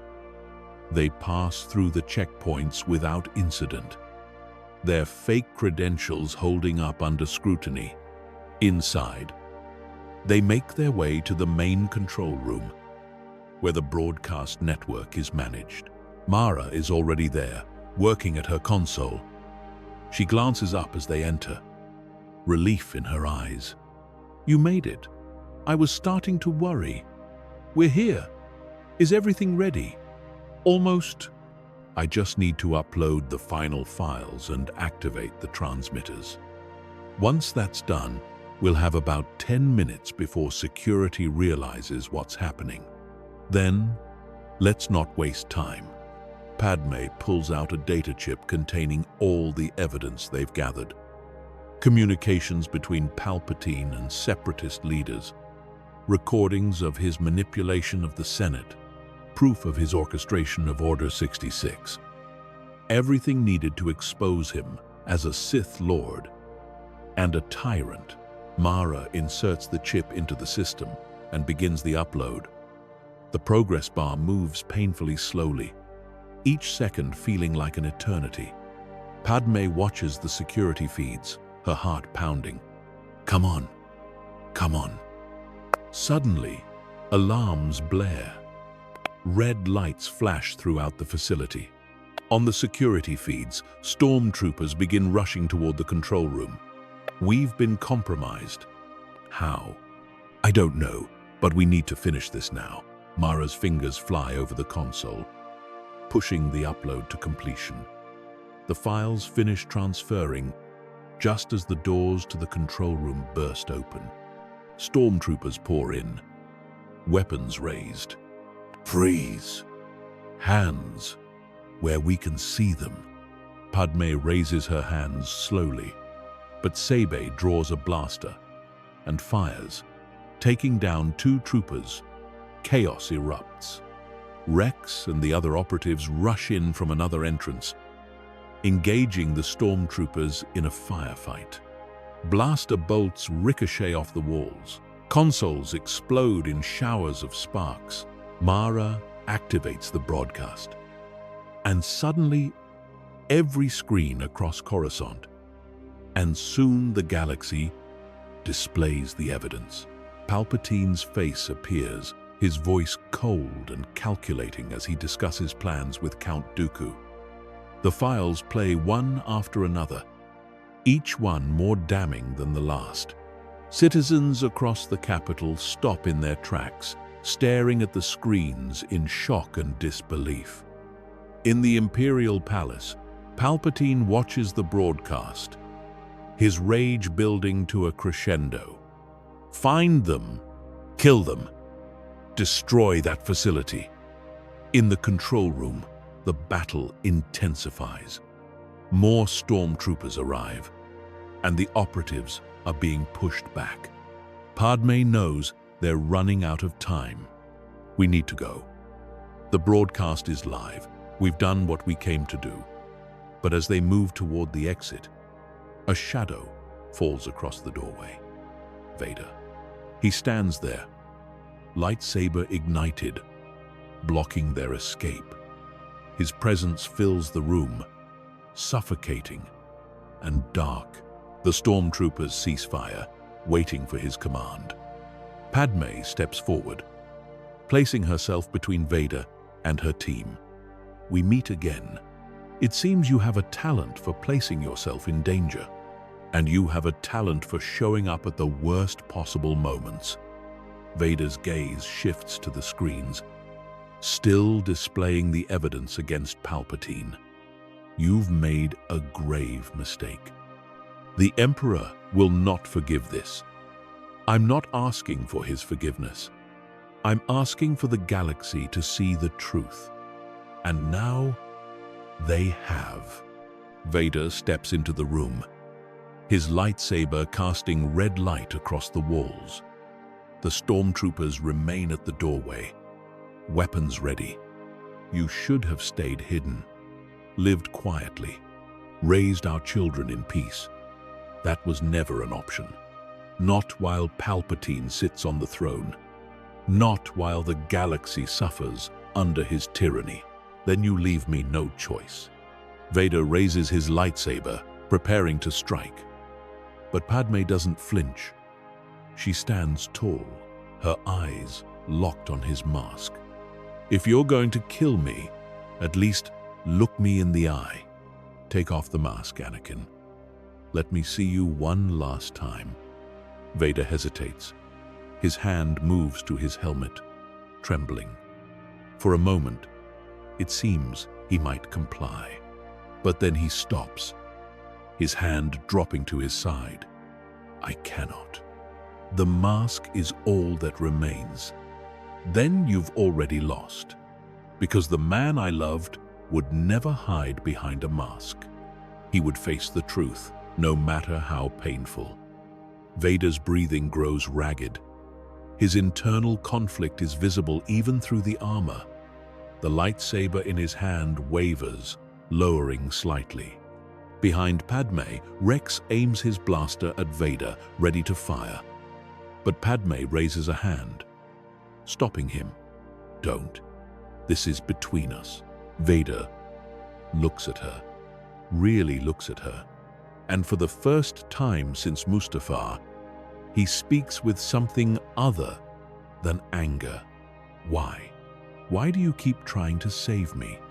Because I know you're still in there. I saw it on Dantooine. I see it now. You let us go once, you can do it again. The Emperor will know. He'll destroy you for showing mercy. Then let him try. Padmé steps closer, close enough to touch him. You once told me that love was more powerful than anything. You said it could conquer even death. Prove it.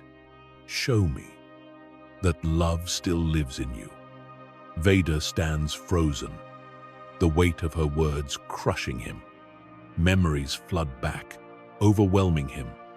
Padmé, in the fields of Naboo, their secret wedding, the promises they made, the future they dreamed of, and then Mustafar, the betrayal, the pain, the fall. He sees it all, and for the first time, he allows himself to feel it, the anguish, the regret, the love that never truly died. His hand reaches out, trembling, and touches her face, so gently, as if afraid she might shatter. Padmé. The word is a whisper, barely audible through the vocoder, but it's there. The name he swore never to speak again. Padmé's tears fall freely now. Yes, I'm here. I'm right here. Vader's hand drops, and he steps back. His lightsaber deactivates. The stormtroopers stir, confused. Lord Vader, go. Take your people and leave. I will tell the Emperor you escaped before I arrived. But if we meet again, I may not be able to protect you. Then we'll make sure the next time we meet, you won't have to. Padmé signals to her team, and they move toward the exit. As they pass Vader, Padmé stops and looks back at him. Thank you, Anakin. Vader doesn't respond, but she sees the slight nod of his head. It's enough. The team escapes into the chaos of Coruscant, the city erupting in confusion as citizens process the broadcast. Protests begin almost immediately, spreading through the streets like wildfire. Imperial forces struggle to contain the unrest. On the Star Destroyer orbiting the planet, Vader stands alone in his meditation chamber, his mask finally removed. His scarred face is wet with tears he thought impossible. The conflict within him burns brighter than ever. He has defied the Emperor. He has let her go, and for the first time since his fall, he feels something other than pain. He feels hope. Back on the transport fleeing Coruscant, Padmé watches the planet shrink in the viewport. The broadcast is spreading across the galaxy, reaching every system, every world. The truth is out, and there's no putting it back. Rex sits beside her, a slight smile on his face. We did it. The galaxy knows. Now what? Now the real work begins. The Empire will try to spin this, to dismiss it as propaganda. But the evidence is undeniable. Systems will start to question their loyalty. Senators will demand answers, and we'll be there to guide them toward rebellion. Mon Mothma's hologram appears, her expression a mixture of joy and concern. Padmé, you've done the impossible, but the Emperor will retaliate. You need to prepare for his response. I know, which is why we need to consolidate our forces. Reach out to every system that's sympathetic to our cause. Offer them protection, resources, and a vision for the future. We're not just fighting against the Empire anymore. We're building a new republic. The message goes out across the rebel network. Padmé's voice, no longer disguised, calls for unity. People of the galaxy, the Empire has ruled through fear and deception. But today, we have shown that the truth cannot be silenced. I am Senator Padmé Amidala, and I stand before you, not as a ghost, but as a voice for those who cannot speak. Join us. Fight with us. Together, we can restore freedom to the galaxy. The response is overwhelming. Systems that were on the fence now openly declare their support for the rebellion. Military officers defect with their ships and crews. Even some imperial governors, horrified by the revelations, switch sides. The rebellion transforms from a scattered resistance into a legitimate political movement. On Coruscant, Emperor Palpatine watches his empire begin to fracture. His rage is palpable, his yellow eyes burning with hatred. He summons Vader to the throne room, and the Dark Lord kneels before him, knowing what is coming. You let her escape. Again, my master, silence. I have tolerated your weakness long enough. You are conflicted, torn between the past and your duty. This ends now. I will send my inquisitors to hunt her down and bring me her head. And if you cannot fulfill your purpose, I will find someone who can. Vader bows lower, his voice steady despite the turmoil within. I will not fail you again, my master. You had better not. Because if you do, your punishment will be unlike anything you have endured. Now leave my sight. Vader rises and exits the throne room, his mind racing. He knows the Emperor's threats are real, but he also knows that he cannot kill Padmé. Not now. Not after seeing her again, hearing her voice, feeling the connection they once shared. He is trapped between two impossible choices, and the weight of it threatens to crush him. Meanwhile, the rebellion establishes a new base of operations on the planet Yavin 4. The ancient temples provide cover, and the remote location offers security. Padmé oversees the construction of the base, working alongside engineers, soldiers, and refugees who have flocked to the cause. The rebellion is no longer just an idea. It's a growing force, a beacon of hope in a dark galaxy. Bail Organa arrives with supplies and news from Alderaan. The Senate is in chaos. Half the senators are demanding Palpatine's resignation, and the other half are terrified of speaking out. It's only a matter of time before the Empire cracks down. Then we need to move quickly. We need to show the galaxy that we're a legitimate alternative, not just rebels hiding in the shadows. What do you propose? A declaration. A formal document that outlines our principles and our vision for a new republic. Something that systems can rally behind. Mon Mothma and Gam Bel Iblis join the discussion, and together they draft the Declaration of Rebellion. It's a powerful document, echoing the ideals of the old republic while addressing its failures. It calls for democracy, justice, and freedom for all sentient beings. When it's finished, Padmé broadcasts it across the galaxy, her face visible for the first time since her supposed death. I am Padmé Amidala, former senator of Naboo. I stand before you today to declare that the Galactic Empire is an illegitimate government built on lies and tyranny. We, the free systems of the galaxy, reject its authority. We will no longer bow to a Sith Lord who has stolen our freedom. Today, we establish the Alliance to restore the Republic. We fight not for power, but for the principles that made the Republic great: justice, equality, and the rule of law. We invite all systems, all peoples, to join us in this fight. Together, we can build a galaxy where freedom reigns and tyranny is cast down. The declaration resonates across the galaxy. Entire star systems declare their allegiance to the Alliance.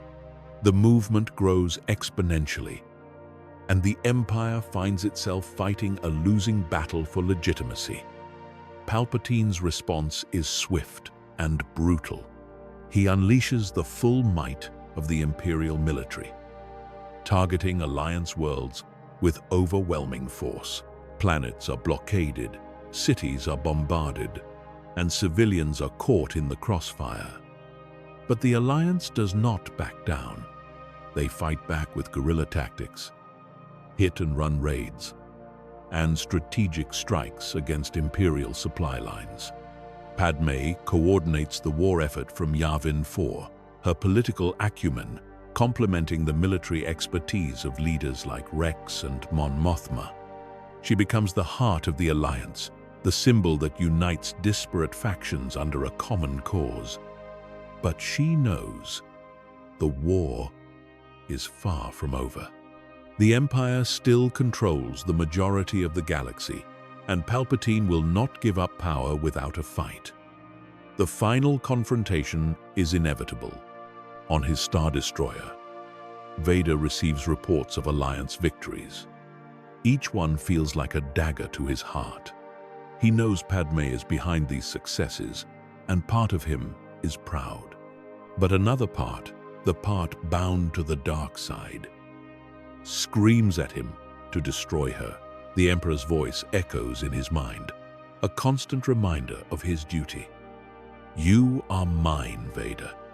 You belong to the darkness. Padmé is a weakness you must excise. But Vader is beginning to realize that the Emperor is wrong. Padmé is not a weakness. She is a reminder of what he lost and what he might still reclaim. The conflict within him reaches a breaking point. He must choose. Obey the Emperor and destroy the woman he loves, or defy his master and risk everything for a chance at redemption. The choice seems impossible, but as Vader stands alone in his quarters, staring at a hologram of Padmé's latest broadcast, he makes his decision. He will not kill her. He will not serve the Emperor's darkness any longer. For the first time since Mustafar, Darth Vader chooses the light. He contacts Padmé on a secure channel, his voice steady. We need to talk. Meet me on Vune. Come alone. Padmé receives the message and hesitates. It could be a trap. Vader could be luring her into a kill zone. But something in his voice, in the way he phrased the request, tells her otherwise. This is genuine.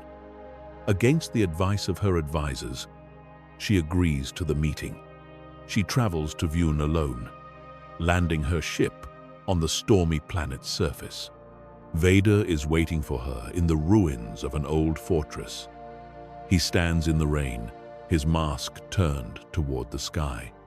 Padmé approaches slowly, her hand resting on a concealed blaster.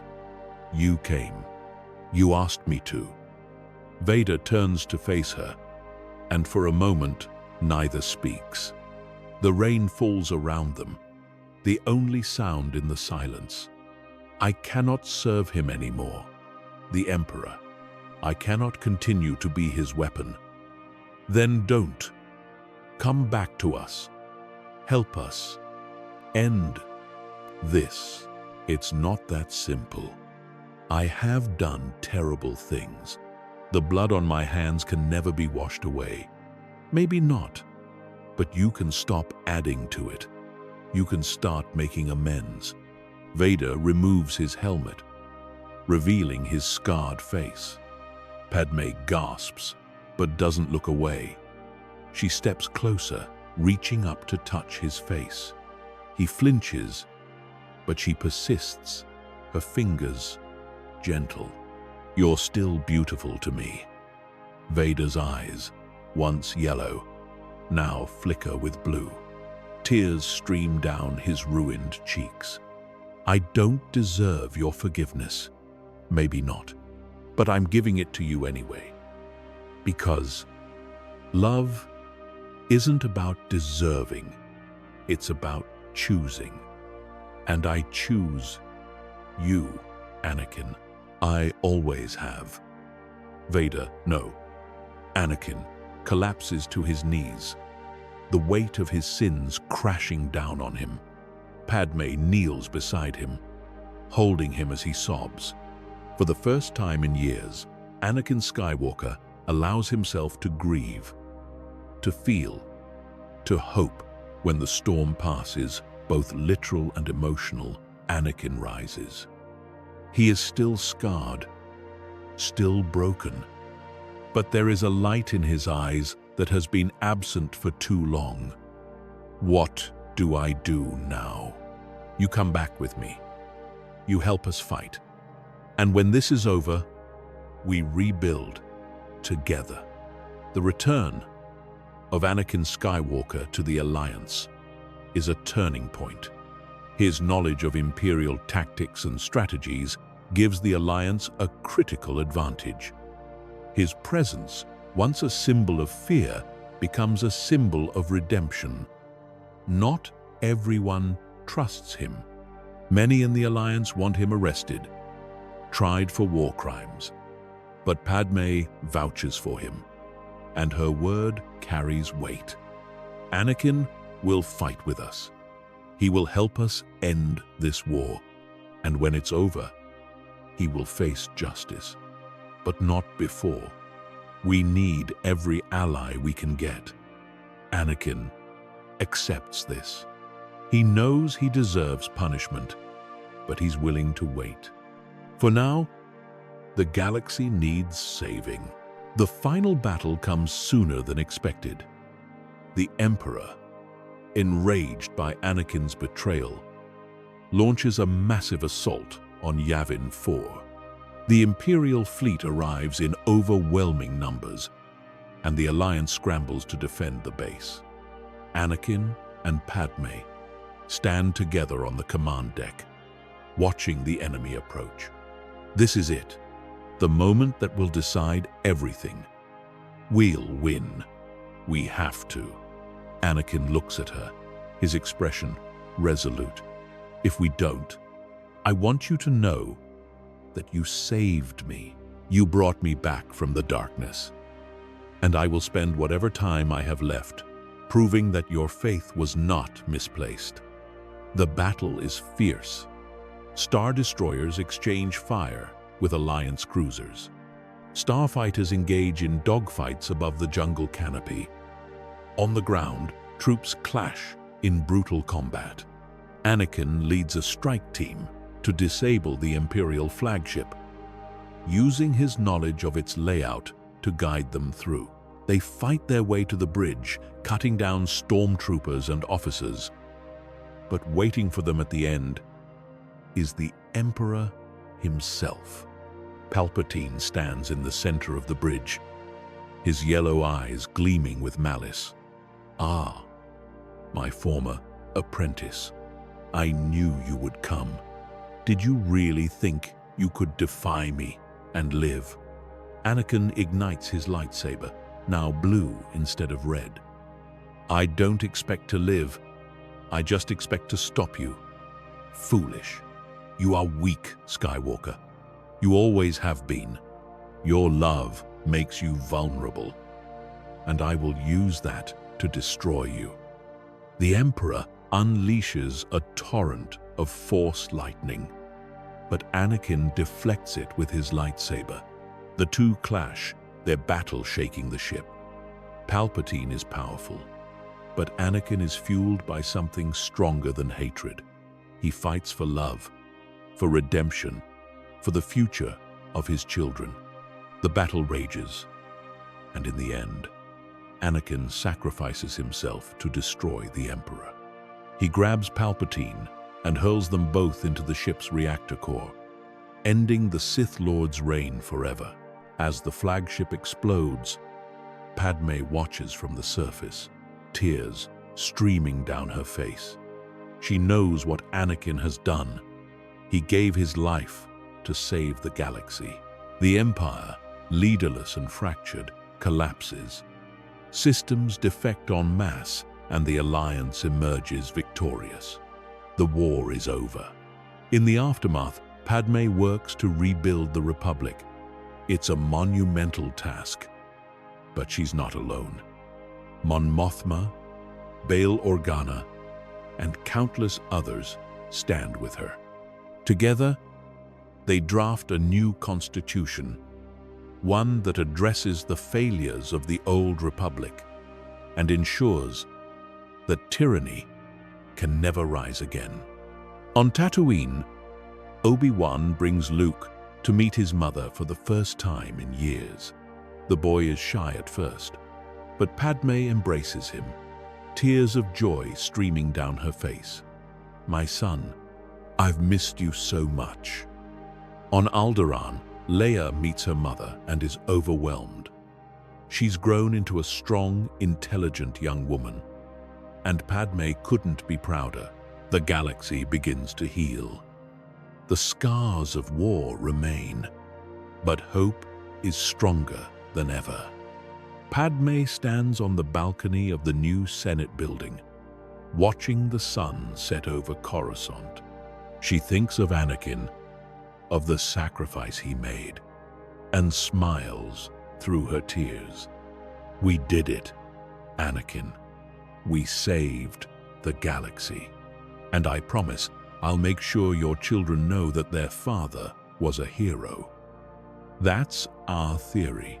The Star Wars universe is a galaxy filled with exciting stories and possibilities, and we love exploring them. If you want to accompany us on this journey to a galaxy far, far away, then please like, share, and subscribe to our channel.